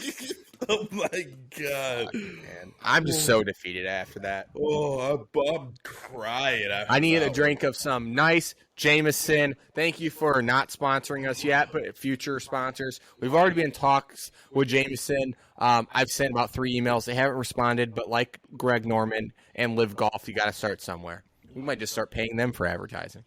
Well, I guess we already do. Oh my God, that was so funny. Well, you think it's funny when I fuck up? Are you good? I tried to I tried to correct you, and then you just kept on fucking up. That was that on me. You just dude, my face is so red. I'm hot. I might need to walk away from a sec. My God.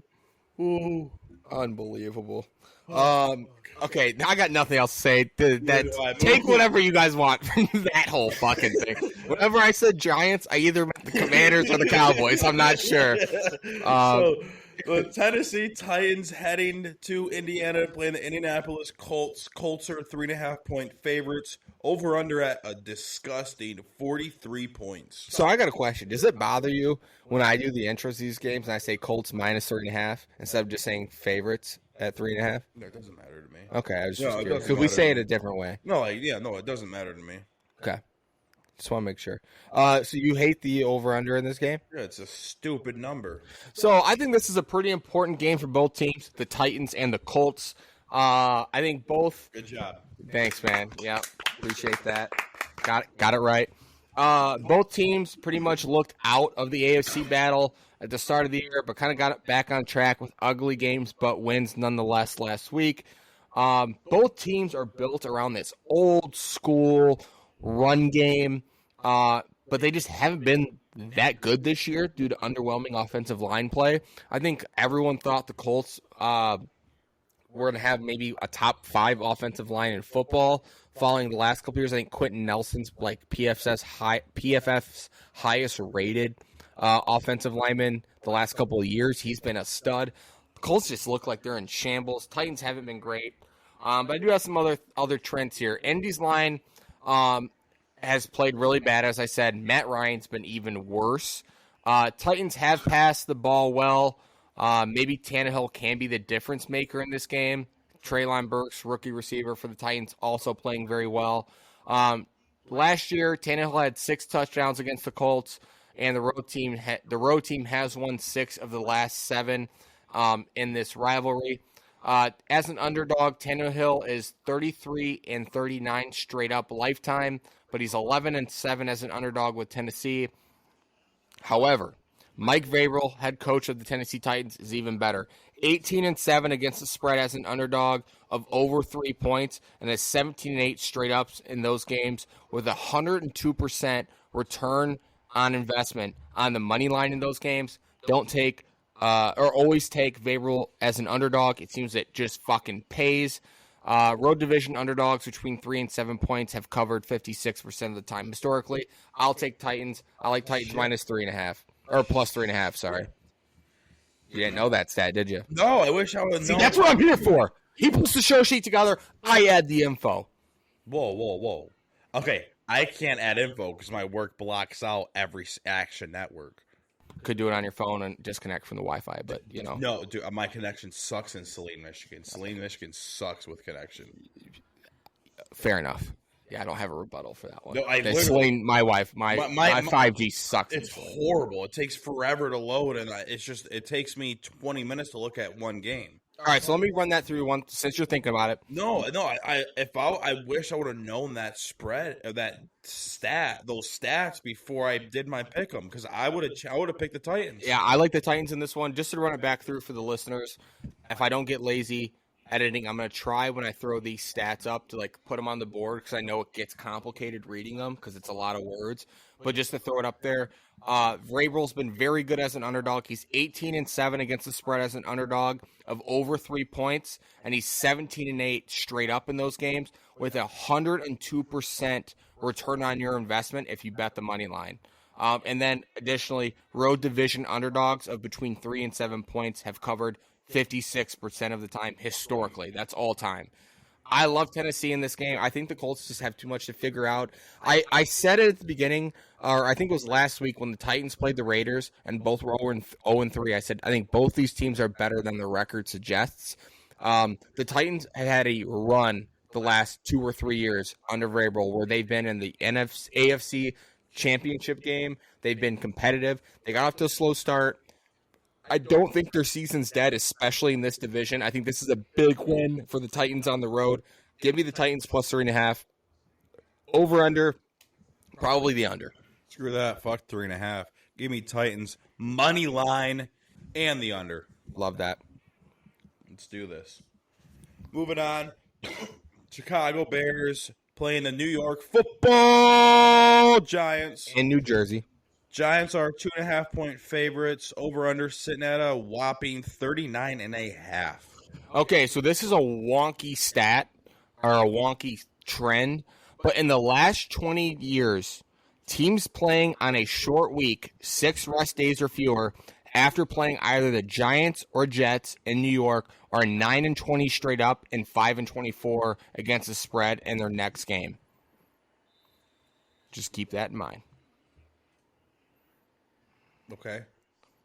I shouldn't have, that stat's not for this game. Ignore that stat. Yeah, I was going to say you could have used that next week.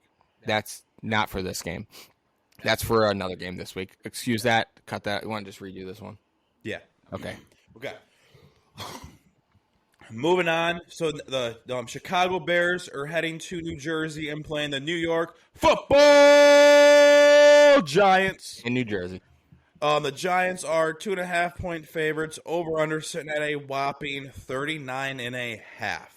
What are your takes? So isn't it kind of hard to believe that one of these teams can be 3-1 after Sunday? Yeah, you would have never thought that. No, you would have probably thought that these two teams were probably competing for their first win. Yeah, so Action Network had a funny-ass quote when I was trying to get some reads on the trends for this game, and it started off with being like, if you told me one of these teams was about to get their third win in the final week of December, I would have believed you. Literally. So I read that, and I didn't think anything. I said, wait, did that say December? I'm like, oh, yeah. So he's thinking that they wouldn't have had 3 wins until halfway through the season, or almost the season's being done. I agree with that. I love where the number's sitting at for the under. Both these offenses have to prove something for Vegas to get that over-under past 40. I will say that I have the Bears here. I have Bears plus 2.5. I think that there's 2 major advantages for Chicago in this game. Their defense has been solid. It's going to be the best unit in the game, and that should generate plenty of pressure on Daniel Jones. They also have been great at running the football. The Giants have been awful at stopping the run. I expect Montgomery and Khalil Herbert to have a day. Hopefully, Justin Fields can get on track. I like the Bears improving to 3-1 here. I don't think the Giants are that great. I do think Saquon's having a great year. I expect both teams to run the shit out of the football, which I think will lead to a lower scoring game. Could see a lot of settled field goals in this game. I don't know what the total rushing total is in this game, but I'd probably take over what the number's at. I didn't have a chance to check that, but I expect rushing yards to dominate this game.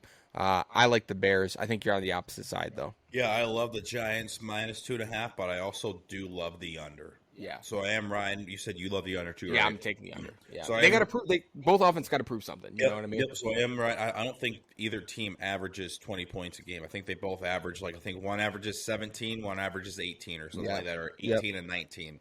Yep. So Giants -2.5, and I'll take the under 39.5. Anything else on this game?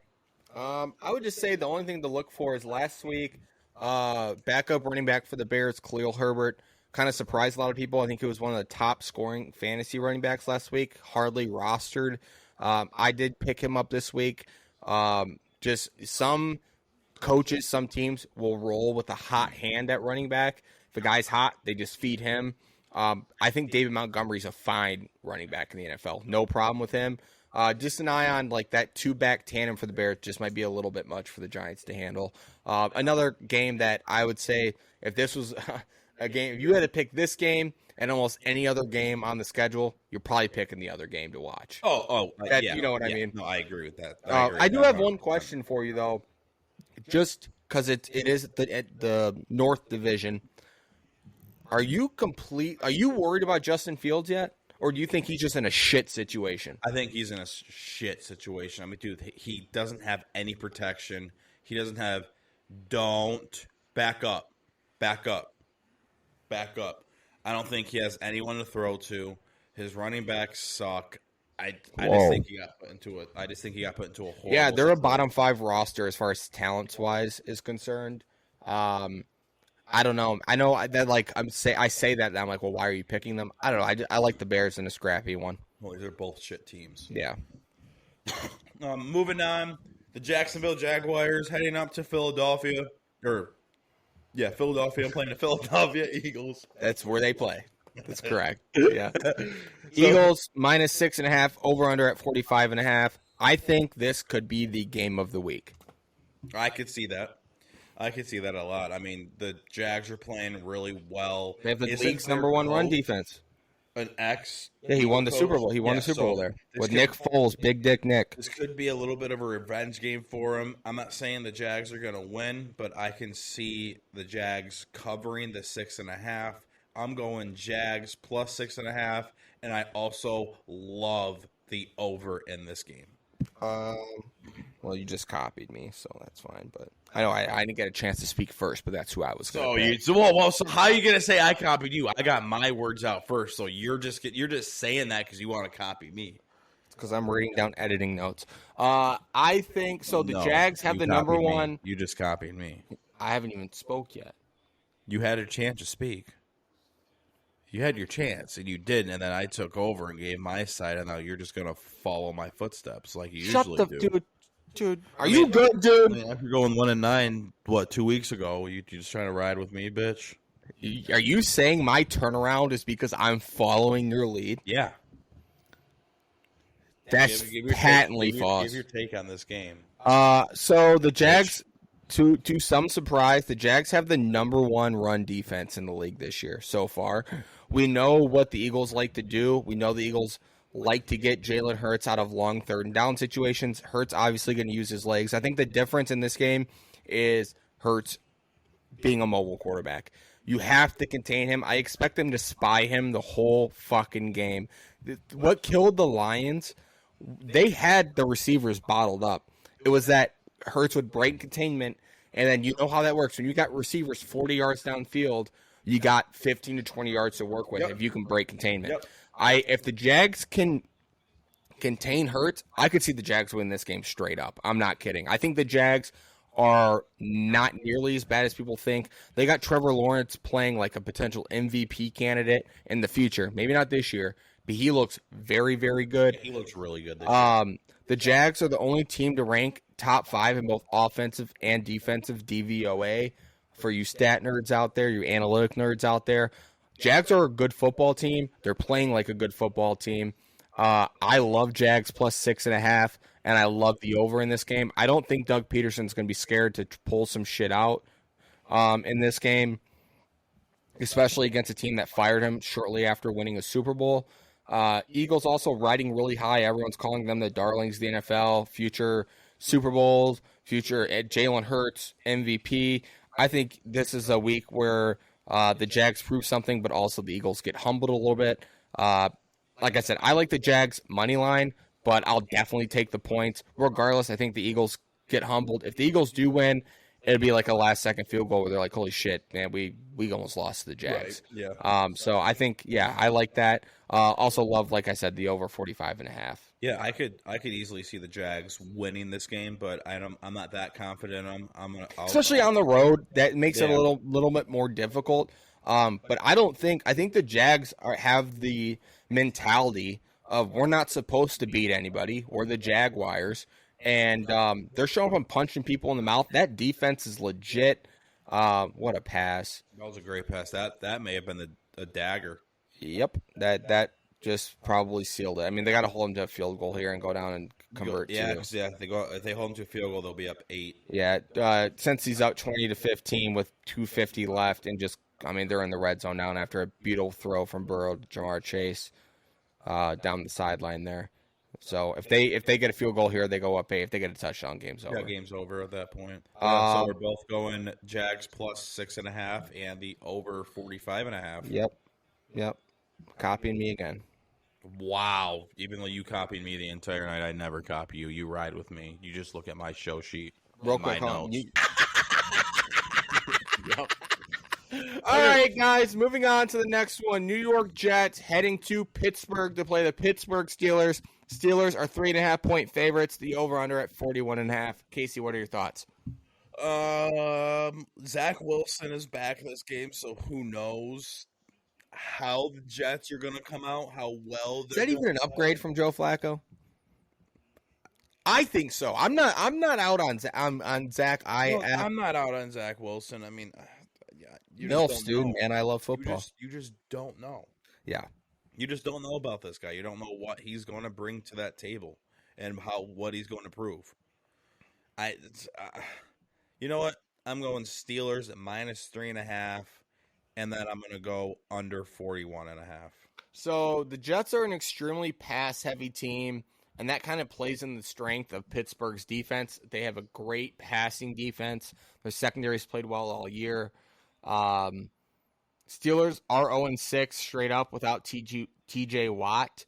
That makes me a little nervous, but Zach Wilson's 2-5 against the spread on the road.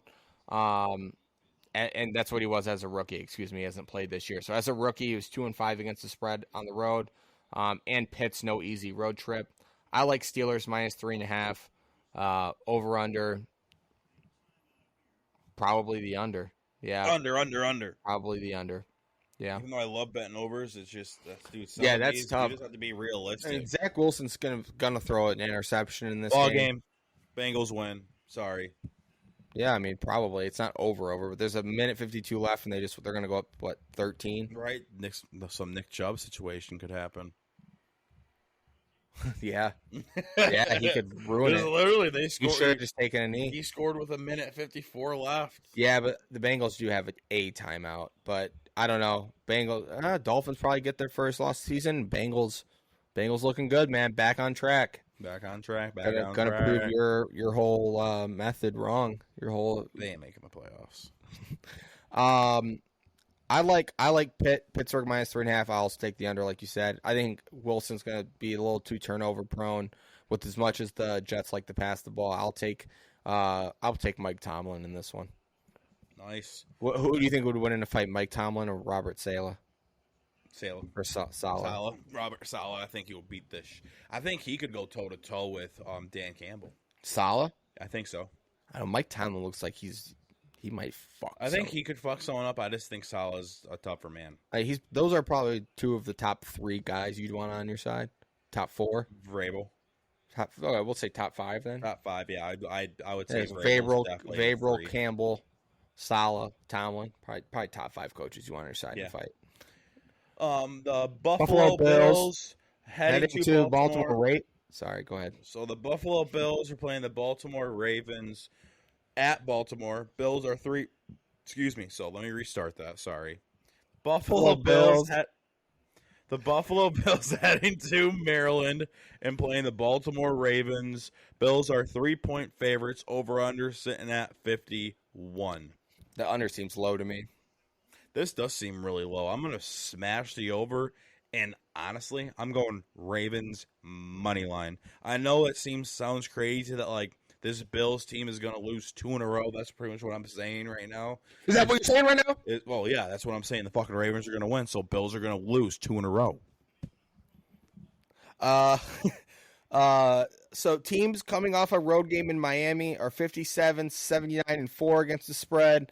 It's only 41.9%. A $100 better would be down almost $2,500, making Miami the least profitable previous road city in the past 20 years. Yeah, so that trend favors you. I also like the Ravens in this game. I think Lamar is playing too well. I don't expect Lamar to lose a shootout to the Bills like he lost a shootout to the Dolphins. It's a huge game. Probably should give us an idea of who the MVP frontrunner is going forward. That's between Lamar and Josh Allen, obviously. Buffalo was short 5 defensive starters on Sunday, 4 of those in the secondary. Probably going to need the injury report before I place actual action on this. Need to see who's playing for Buffalo in that secondary. If they start Khalil Elam and some of those other, I think he's a rookie. They got a couple other like younger guys that filled in. Not confident. I'll take Ravens at home in this one. I love the Ravens +3. Also love the over. Could be a shootout. This is definitely going to be a shootout. Also uncertain as of Sunday what the weather's going to look like. They are East Coast, which will be like a lot of the East Coast is going to see a ton of rain following Hurricane Ian. I'm not saying it's going to be tropical storm weather in Baltimore, but you could see some overcast and some rain clouds following that. Yeah, you're right. I'm not certain. I'm not certain what the weather's going to be. So I will say if the weather looks dry, hammer the over. If it's going to be wet, whenever it's raining, don't play the over. Yeah, smash the under. So, getting sleepy, dude? It's been a week, man. I know. We're almost done. We're good. I'm good, man. I'm going to push through. Like I said, take an eye on the weather report. Also take a look at the injury report before making a pick. Gucci. Moving on, the Los Angeles. Sorry, go ahead. Just trolling you at this point, dude. Go ahead. Moving on, the Los Angeles. Bitch. The Los Angeles Chargers heading down to Texas and playing the Houston Texans. Chargers are 5-point Chargers are 5. What'd you say? I said Chargers. The Chuggers? The fucking Chuggers? So let me restart this. The Los Angeles Chargers heading down to Texas playing the Houston Texans. Chargers are 5-point favorites. Over/under sitting at 45. I have a confession. Okay, go I ahead. hate. This is going to go in Tyler's hate category. Over/under's at a clean number. What do you mean a clean number? When it's just like 45 even. Why? Something about it always rubs me the wrong way. There's something about it. I don't know. It's just like something about you trying to strip me and you ain't being able to strip me. Injuries. Chargers left tackle Rashawn Slater out for the year. Also waiting on injury news for Corey Lindsey, J.C. Jackson, Joey Bosa, Keenan Allen, and Justin Herbert. Can't touch this game until I know who's playing for the Chargers. Yeah, I was just about to say that if all these guys are like, even if they're still like questionable on Sunday, if they're still a little banged up, I might roll with Houston +5 here. Houston's been competitive all year. Lovie Smith obviously knows what he's doing down there. Houston's a young, hungry team, ready to prove people wrong. I'll be honest, the Chargers haven't looked fantastic all year. I think there's no dispute. They're on paper the better football team. I don't think there's any disputing that. Well, if everyone's healthy, I'm hammering Chargers -5. I agree. But it's if these injuries come and the game is in Houston, I might lean Houston +5. I would wait until Sunday to see the actual Injury report. and if it favors Houston at that point, go with Houston +5. If not, then I would if Justin Herbert's healthy, Joey Bosa's healthy, Keenan Allen's healthy, and all these guys are coming back and playing. I would hammer Chargers -5. If not, I would go Houston +5. Going forward for the Chargers, their left tackle, Rashawn Slater, being out all year is a big deal. He's a fucking stud. And, that protects Herbert's blind side. And with him already being banged up, I expect Houston to, if Herbert plays, I expect Houston to try to bring as much pressure as they can on Herbert. He's not as mobile. I mean, I wouldn't consider him a mobile quarterback, but he can make some plays with his legs. Just like Rodgers isn't a mobile quarterback, but he will scamper for the first down. Herbert does the same thing. It's almost one of those games. I know in the NFL it's so hard to win. You can never just concede a week. But it's tough to imagine you being the Chargers coach and not saying, let's just sit everyone, get everyone healthy. I will take our chances against what should be a bad Texans team and go out with what we have. But honestly, it's the NFL. If guys can play, they want to play. They got to reach their milestones. Like if Keenan Allen gets, let's say, 100 catches a year, he gets an extra $100,000. Yeah. Guys want to play for that kind of stuff. It's tough. I wish we were able to do these and turn around the episode fast enough where we could have the injury report. That's just unrealistic. It's not possible. Oh, no, not at all. So, yeah, guys, I would just take a look at the injury report. If people are hurt, I'm with Casey. I lean Texans +5 and the under if people are hurt. Yeah, definitely. Moving on to the next game. You must love this game because you have a ton of notes on here. The Arizona Cardinals love this game. Playing the Carolina Panthers. Panthers are 1.5-point favorites. Arizona Cardinals heading to Carolina and playing the Carolina Panthers. Panthers are 1.5-point favorites. Arizona Cardinals at Carolina Panthers. Panthers are 1.5-point favorites. Over/under sitting at 43.5. Yeah. What is your shitty opinion on this game? The line feels backward here to me. It's funny. Got mad. The line feels backward here to me. I'm heavy on the Cardinals. If I had $100K, I'd put it on the Cardinals to win this game. No doubt. Here's some reasons why. So despite the Panthers' win last week, their offense played terribly, and they were outgained and outplayed by the Saints' offense, minus the Saints' inability to turn over the ball. This is our last chance, folks, to bet on Baker and Matt Rule as favorites. Matt Rule's 3-10 against the spread as an NFL favorite. Failed to cover 7 times in a row and lost every single one of them. In fact, Matt Rule's He's failed to cover and lost every single time as a favorite. Matt Rule, the coach of the Panthers, has lost and failed to cover every single time as a favorite. If you blindly bet against Matt Rule every time he was favored, you'd net a 71% on your return on investment. You'd be up a lot of money. Baker Mayfield's 11-22-1 against the spread, also failing to cover in 7 straight and losing 5 out of those 7 outright. Kingsbury is horrible as a favorite, but he's 19-9-2 against the spread as an underdog, including 6-0 against the spread and straight up last season. It sounds like Kingsbury is an auto fade against elite coaches, but he's been nearly unbeatable as an underdog in spots where coaches are just mere mortals. I consider Matt Rule not an elite coach. So, I don't know. Excluding games against Super Bowl winning coaches, Kingsbury is a perfect 11-0-1 against the spread as a dog, including 9-2-1 straight up, a whopping 108% return on the money line. Let me say that one more time. Excluding games against Super Bowl winning coaches, Cliff Kingsbury is a perfect 11-0-1 against the spread as an underdog, including 9-2-1 straight up, and that's 108% return on the money line. The Cardinals have a blitz crazy defense. I think this is a perfect matchup against a QB that's been dreadful against the blitz in his career in Baker Mayfield. Carolina then plays the 49ers, Rams, and Bucs next. Once they lose this game, they'll fall to 1-6, and we won't have another chance to bet against Baker and Rule as favorites.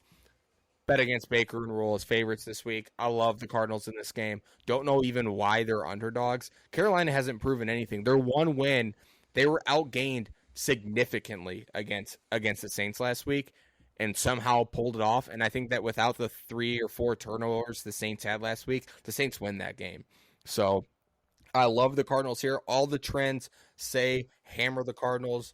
As I said, Baker, Rule suck at favorites. Kingsbury, great as an underdog. I love the Cardinals. Yeah, you sold me. I'm switching my pick. I'm going Cardinals money line. One more time.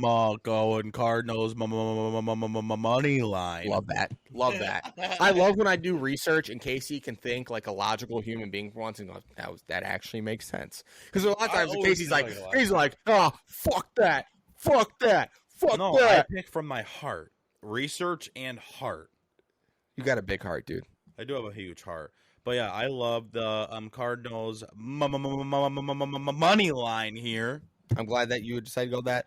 Over under 43.5. That's a tough one to pick because Cardinals have proven their ability to score points, but they just start so slow in so many of their games. I don't think Carolina's going to score enough points here. So I like the under only because I don't think Carolina's going to be able to put up a lot of points. I'm going to go over because I can see under. Arizona Cardinals money line under 43.5 because I can see the hurricane possibly affecting this one. It could. That's another one where I have a note here just to keep an eye on it. I was on weather.com. You know you're down bad when you're on weather.com when making picks. Weather matters, especially. No, I know it does, but I'm just saying that if you're talking about a game that's possibly not going to have rain in it, I'm going to go over because I can see this game being a 24-21 type of game, and that's 40, that's over. That's over by a half a point. Yeah. Right now, as we're talking about it, I'm leaning more towards the over, but I will say this: Casey's right. Keep an eye, right there, NFLPA talking about. Player health and safety is a core at the union's mission. Player health and Jesus Christ! I started reading. I was like, "Fuck, I'm not gonna get through it." So let me try and hurry up. So the NFLPA tweeted just after Tua's injury that player health and safety is the core of its mission, and basically that they're still researching a potential protocol violation last week where Tua was brought back in the game. I know we keep bringing this up, but I'm telling you, man, if it comes out that Tua shouldn't have been in this game, the Dolphins will be in a heap of trouble. The NFLPA does not screw around, with that kind of stuff. Back to Atlanta or Arizona. I can't start that again. Arizona Cardinals at the Panthers. I was on weather.com, and it does seem like I said earlier, that rain from Hurricane Ian, horrible name for a hurricane, moving up that East Coast could affect this game. But even so, man, I like Kyler's ability to make plays with his feet. I'll take that all day. I'm a big Baker guy. I like him as a person. He just might not be a very good fucking quarterback. I don't know if it's a system. I don't know what's going on. They've looked out of sync. Besides one long, 65-yard pass touchdown on a screen last week where the receiver did most of the work, they looked abysmal on offense. Give me the Cards, man. I'm telling you. I like the Cards in this one a lot. I love the Cards, too. And over-under, wait until the weather comes out on Sunday to make your final decision on that. Next game, New England Patriots heading to Lambeau Field to play the Green Bay Packers. Packers are favorites, -9.5. The over-under sitting at a cool 40.5. I got quite a bit of notes on this game as well, Case. Nice, I can see that. What are your thoughts before? Do you want me to give you? Do you want me to try and change your mind, or do you want me to give my thoughts and see if it changes your mind? No, I think we're both on the same side here. So Pats are as high as 11-point underdogs this week. Some books have them up to 11. We got them at 9.5. I did see them at 11.5 earlier this week, and it came down a little bit. This will tie their biggest spread over the last 20 years. Mac Jones is out, so the sky is falling for Patriots fans who thought they had their guy. It sounds like that's one of the worst high ankle sprains the Pats trainers have seen in a long time. I don't know if you saw the pictures. he looked like he was in a ton of pain last week. Oh, yeah, when he was coming off the field, he looked like he was in a lot of pain. Yeah, I won't throw that picture up there because I don't like to exploit people like that. Like he didn't look right. I mean, he was on 2 or 3 people's shoulders. I think there was 2 guys he was underneath, and another one was behind him.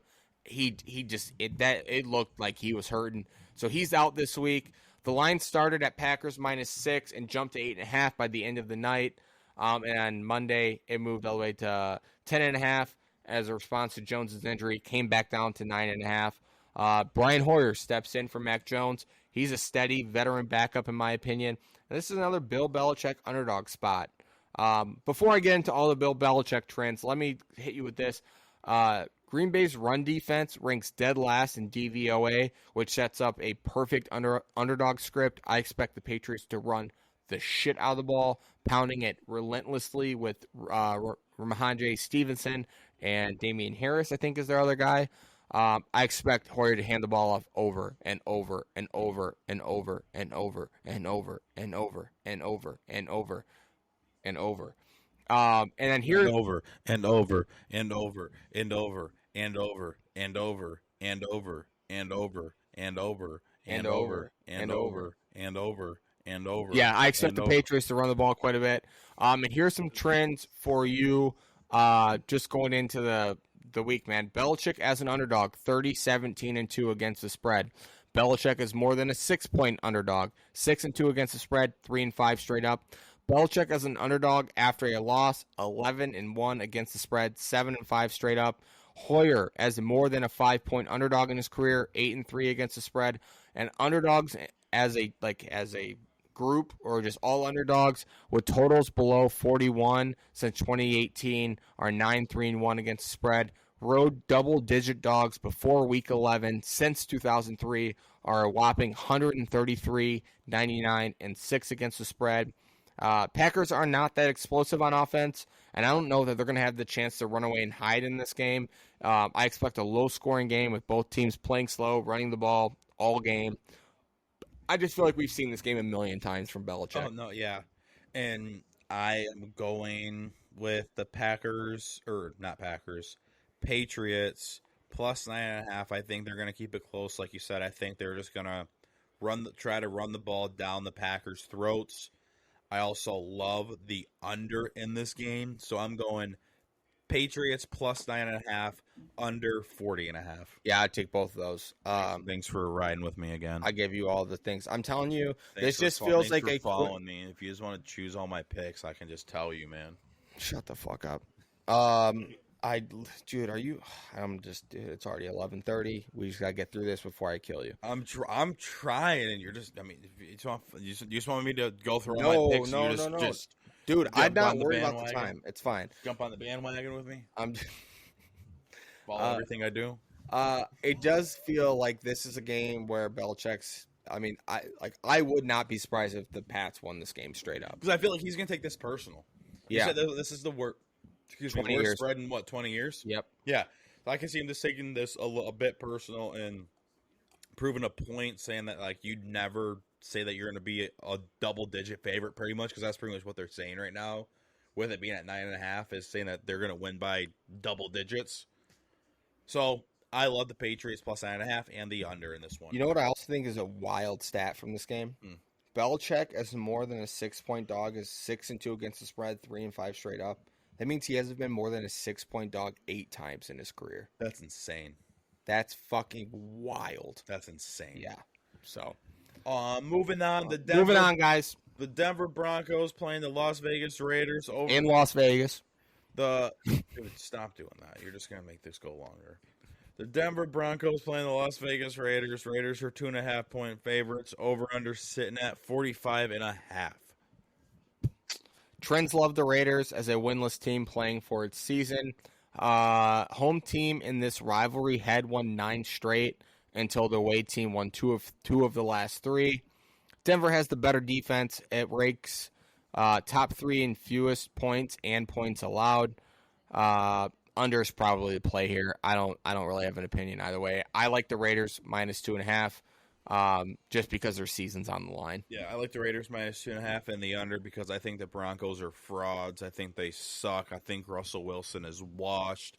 I think that something's going on in Denver that is not good. I think their entire organization sucks.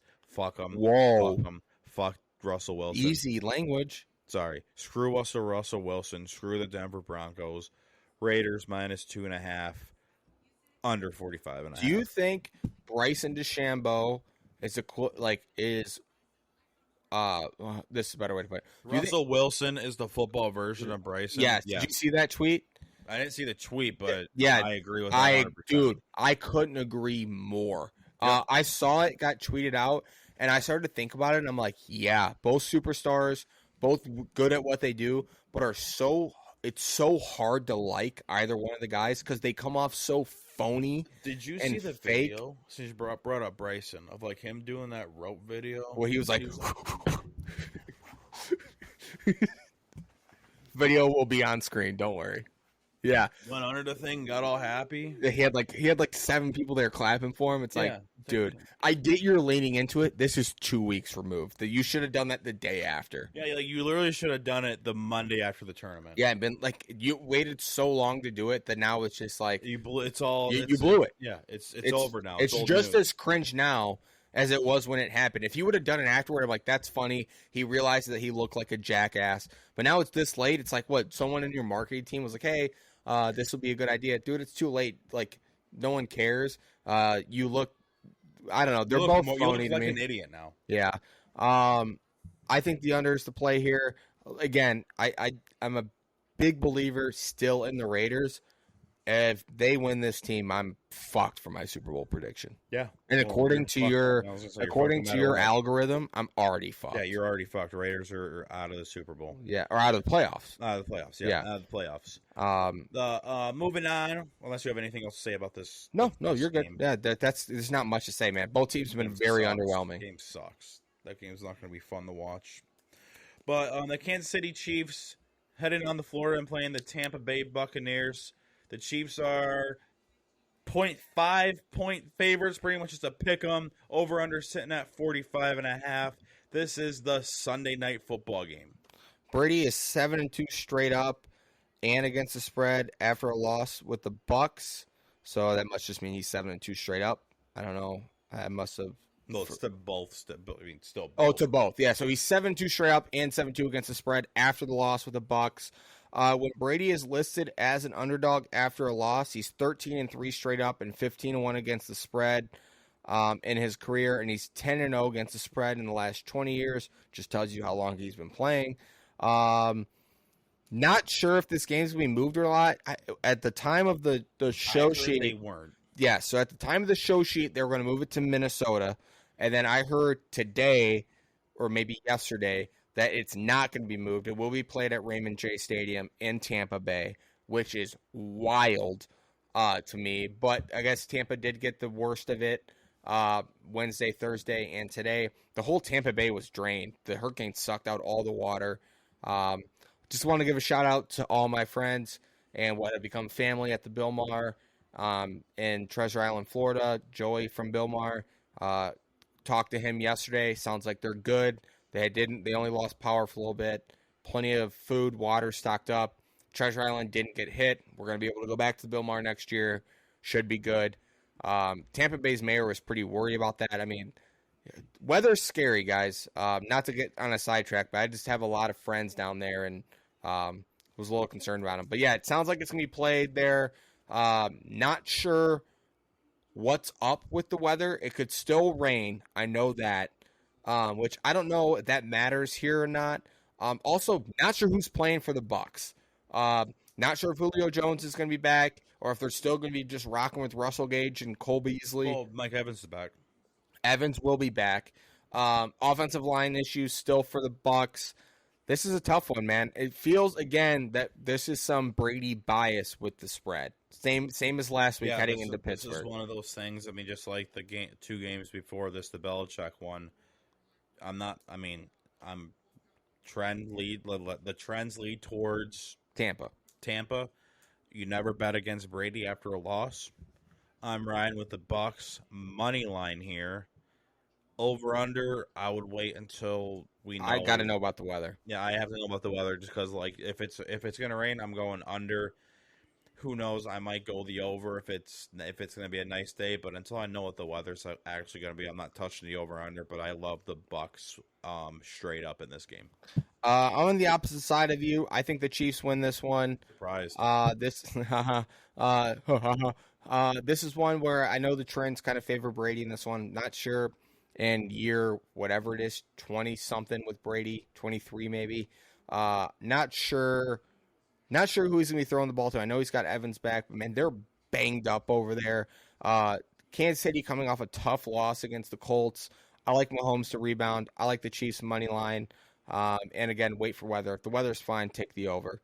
If the weather's not great, take the under. Chiefs are the healthier team here, and I typically like to pick the healthier team in games like this where it's so close. Never like picking against Brady at home, but give me Mahomes and the Chiefs money line. I like that. Actually, I don't. You went up beside me. You're an idiot. How'd you do last week? What's your record? Thank you. I'm still a better record than you. The Los Angeles Rams playing the San Francisco 49ers. 49ers a 1-point favorite. Over under sitting at 42.5. And this is the Monday night football game. Yeah, so Kyle Shanahan has dominated Sean McVay 8-3 against the spread, 7-2 as an underdog. And he had won 6 in a row until last year's NFC Championship game collapse. This time, however, Shanahan's the favorite. As a favorite, Shanahan's 15-26-1 against the spread. Don't love that. Trends seem to favor Los Angeles Rams. 49ers are obviously without Trey Lance and Elijah Mitchell, but they're also without their best player, left tackle Trent Williams. This will certainly affect their rushing attack. Plus, Rams have been very, very good this season against the run. McVay is 68% against the spread as a division underdog. Both defenses are better than their offenses right now. Rams are the healthier team. Give me the Rams and the under. Same. Wow, just copying me. How the tables have turned. Yeah, how the turntables. I'm with the Rams here. I think they're gonna win straight up, and then I also love the under in this game. I just think they're the healthier team. It's hard to bet against the healthier team. Yeah, that's my whole thing too. And I don't think that whole was it Sunday night game, the Broncos 49ers. Oh my God, Garoppolo looked horrible. That was a shit show of a game. It's 11-10. Yeah, so it's fucking horrible. So that's more of a reason why I'm going with the Rams. It's also one of those things like the trends and the matchup favor the Rams, so I'm going to take the Rams. Yeah, trends favor them, matchup favors them. Take the Rams. Yep. So, last game of the week. Oh, you want me to do it? The Seattle Seahawks heading to Detroit and playing the Detroit Lions. Lions are 4-point favorites. Over-under sitting at 48. Love the over. Love the over in this game. And I want to say Lions -4, but I just don't fucking read trust that them. third line there. I just don't trust them. The third line, 1, 2, 3. What Lions favored as 4-point favorites, first time in 26 games, a record in the Super Bowl era. Which is funny because they were initially favored against the Commanders, but by the time the game came out, because of all their offensive line issues, it was like it flipped. Yeah. So this is now the first time, barring something changing, that the Lions are favored in the Super Bowl era. Record, not the first time in 26 games, which is a record in the Super Bowl era. Lions are 3-0 against the spread to open the season. First time since 1992 the Lions have been 3-0 against the spread to start the season. The Lions offense has been the talk of the NFL through the first 3 weeks. Goff and Geno Smith. This would surprise people. Jared Goff and Geno Smith are both leading top 12 passing offensive this season. The Lions have the 7th best passing offense in the NFL, and the Seahawks have the 12th. I know we're early on. I still think that would shock most people to find out. No, 100%. The Lions' overs are 3-0 at almost 63 points per game. Dan Campbell, Lions head coach, has covered 10 of his last 12 games, but Campbell has also never been an NFL favorite. I don't know. Both teams will probably score. You have to trust the Lions defense for a cover. I like the over 50. or 48 in this game. And I also love the Detroit Lions team total over 27.5. I like that. I like all that. I like Lions -4. I'll take I Lions love the -4 over. plus the over. And I also like that little extra thing you put in there. The Lions team total Over 27.5. Do you like that? I like that. That's So good. So I'm doing my job. I'm doing You're doing research. All right job. You're doing an all right job. Well, that concludes our picks of the week. That was kind of That a includes fucking our shit show. not our picks of the week. That includes our NFL NFL week section. 4. NFL week 4. Is it week 4? It is week 4. Yeah, in the week NFL. 4. So Dude, guys, I will say it's really hard to keep track of like how the college week's 1 week ahead. I have to triple check my notes every time to be like, do I have these right? Is it already week 5 college? Is it already? Right. Because there was one time where Casey had them wrong in the show sheet, and it was like NFL week 3, college week 2. He just had them flip, and it was just like I'm reading it, and my mind's just in a pretzel. I'm like, I can't, man. So moving on, we're gonna get to our picks of the week. I love this. Plus, ooh, new segment coming up. Let's do a our new segment. recap, and Yeah, then we'll debut it. Yeah, well, yeah. So last week was a rough week for your boy. I went Trash. 3-7, bringing my total record to a whopping 16-19. I went below 500 for the first time this year. It's a sad day. It's a bad day. It is what it is. But Tyler I had a fucking rebound week, boys. He had a rebound week. He went 6-2-2. Let's go. Bringing his total record to a whopping 14-19-2. So I still have him beat on the record, but had to throw that in there. How about a good week for your boy? Come on, dude. You were running your fucking mouth. Come on, dude. Just give me some love. Nope, you're running your mouth. All I know is I had a great bounce back last week. I had 2 games that pushed, which obviously is why Casey has 2 more wins than I do. They weren't considered losses, so technically, if you look at it, we're the exact same. No, you have 2 ties. I have 2 more wins than you. I have 2 pushes, so money didn't. I have 2 more wins than you. That's the difference. Yeah, but I would say I have 2 more wins than you. That's the difference. We have the same amount of losses. I have 2 more wins. Right, same amount of wins. Losses, sorry. Same amount of losses. I have 2 He's more lost wins. just as much as I have. Okay, and I have 2 more wins than you. Losses I have 2 more are wins worse than than you. pushes. Okay, Dude. and if you're talking about money-wise, I'm up money, bitch. I've lost the same amount of money, though. No, I have 2 more wins, though. But I've lost the same amount of money. Okay, but I've won more because you've pushed. Dude, shut up, dude. Okay, so let's get into our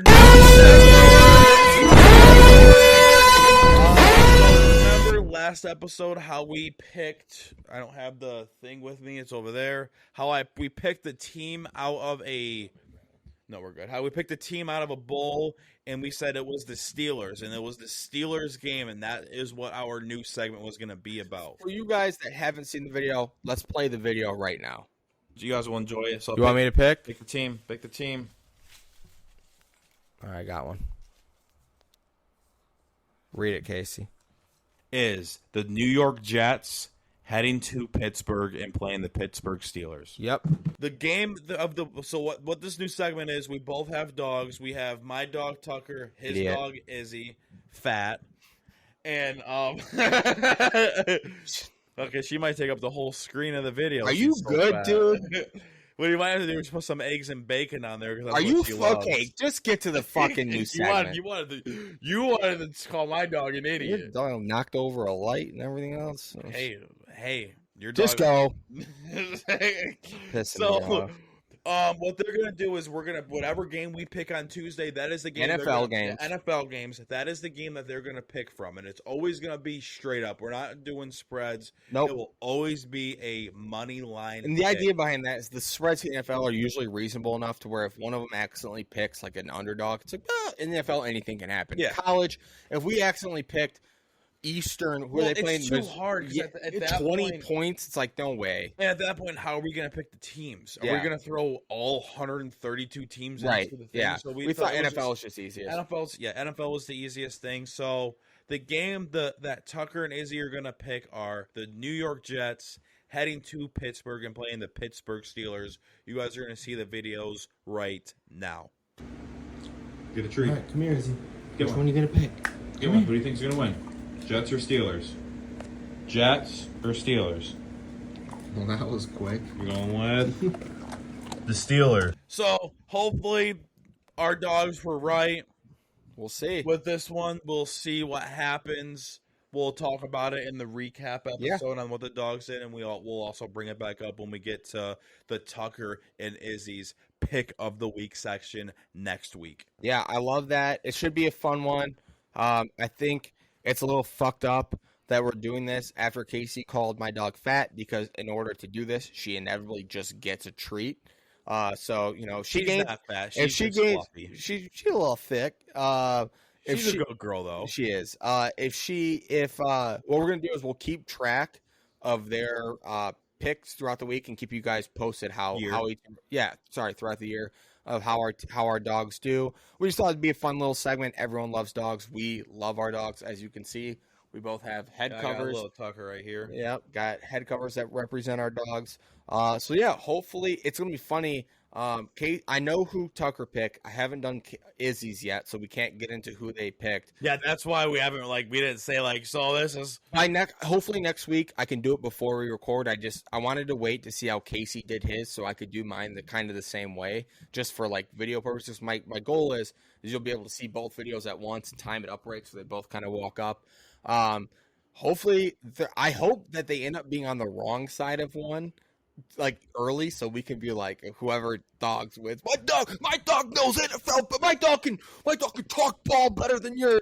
I mean, Tucker's gonna go 100%. Izzy's not. Are you good? Yeah. So guys, now we're gonna move on and get to our actual picks of the week. I will lead it off this week since I had a horrible week last week. I will let Tyler back clean up since he had a pretty decent week. Appreciate that. You're welcome. You're welcome. Good week last week. Appreciate that, man. My plus covers of the week are Arkansas plus 17.5 and the Atlanta Falcons plus 1. I like both those picks. I think I was on the same side of those when we talked about them a little earlier. There's nothing to say about those. I like both. I think Falcons could win straight up. My plus covers of the week can be Titans plus 3.5, which I think I changed your mind about when we talked about it. And the one I am nervous about was NC State plus 7. Little nervous about that one. It was hard to find a plus cover this week in college that I loved, but I think with the weather, the impending weather due to Hurricane Ian, I like that. I don't know. NC State's defense really good. I'm not sold on Clemson. Yeah, I'm not sold on Clemson either. I like their quarterback, the ukulele guy. Yeah, I'll take NC State. I still find that so funny. But my minus covers of the week are the Baylor Bears -2 against Oklahoma State and the New York Football Giants Jesus. -2 against the Chicago Bears. Goodness gracious. Those aren't horrible picks. I hate the Giants pick. I told you I think the Cardinals are going to win that. I think you actually changed your pick as we were talking about it to the Cardinals. Yes, I did because I said that you sold me on the Cardinals. So do you want to give a second to find another minus cover while I talk about mine? Cardinals aren't playing the Giants. Cardinals are playing the Panthers. Oh shit! What am I talking about? Oh, I like who are the Giants playing? Bears. I like the Bears. Yeah, sorry. God, I've been doing this all fucking night. Yeah, I'm not locked. Sorry, guys. I'm on the side of the Bears, but I think that's a toss-up. I like that. I think Baylor's going to win straight up. We talked about that. My minus covers the week, I got Vikings -3. Seems too easy. I think the Saints are frauds. I think the Saints are too turnover prone. Give me the Saints. And then my other minus cover of the week, USC -24.5 heading to Arizona State. That's who it is. And I don't know. I don't think Arizona State's got a lot left to play for this season. I think that USC's offense was held well within its rights against Oregon State. I think Caleb Williams and Lincoln Riley are going to get back on track. I see them blowing Arizona State out. I like USC -24.5. I like both of those. What are your overs, Case? My overs of the week are, I love the Bama Arkansas over 61. I think that is going to be an absolute shootout. And then I also love the Seahawks Lions over 48. What are your overs of the week? Seahawks Lions over 48. That's a lock. Riding with me. They're Following my 3-0 in overs this year, averaging almost 60 Lions. I think they're 2-1. Last week they lost by half a point. I guess it just depends on the book you looked at. The book we bet through, they lost. The Action Network had them at 3-0. That's why I had that stat earlier. But regardless, Lions are good against the over this year, averaging almost like 61 or 63 points per game. I got the Lions. Seahawks over 48 as my NFL over. And I got Ohio State Rutgers over 58 as my college over. Don't love that one, but Ohio State beats up on teams they can, and I think they're gonna blow Rutgers out. So I like that. And I see the one over you copied me on. So moving on to our unders of the week. I love the Oklahoma State Baylor under 56.5. And I also love the Chicago Bears New York Giants under 39.5. I think both of these are going to be both defensive battles. I think they're both going to be really both low-scoring games and all that. What are your unders of the week? Oak State Baylor's a great one for you. We said earlier that historically, especially the last two times these teams have played, they've been under. So I love that one for you. Also love the Bears Giants under. That one's not bad. I am going with Cowboys Commanders under 41.5. Like the Giants' ability to disrupt Carson Wentz. Michael Parsons is a dog. Cooper Rush playing for the Cowboys as good as he's been. Don't expect them to light up the scoreboard. I like that one under 41.5. And I also got MSU Maryland under 59. Expect MSU to cover in that game like we talked about earlier, but I don't expect a lot of points in this game. I like under 59. That one seems high. I like both of them there. Now let's get to our dogs of the week. My first dog of the week, I love Old Dominion over Liberty this week. And then I also love the Baltimore Ravens against the Buffalo Bills. Baltimore Ravens is a good one. I gave you the Old Dominion pick. That's a good one. You didn't give that to me. I got that on my own. Bullshit. I'm pretty sure I got all my picks legitimately on my own, man. Okay. I mean, you're the one that copied me the Lions Seahawks. I can pick another one right now. Okay, pick another one right now then. Switch it. Switch it. Bitch. I'll take Jags Eagles over 45.5. Okay, go switch the sheet. No, I'm taking Lions over 48. You're not going to bully me out of my pick. I just gave another one for the listeners. My dogs of the week, I got Cardinals as dogs against the Panthers. That one makes no sense to me. I gave that to them. Yeah, right. I think everyone just heard that I did plenty of research on that game. Cardinals over Panthers, I think it's the easiest game of the season so far. I shouldn't have said that because I said that about gets Colts. Colts got throttled. I love the Cardinals in that game. And then I got Kansas dog against Iowa State.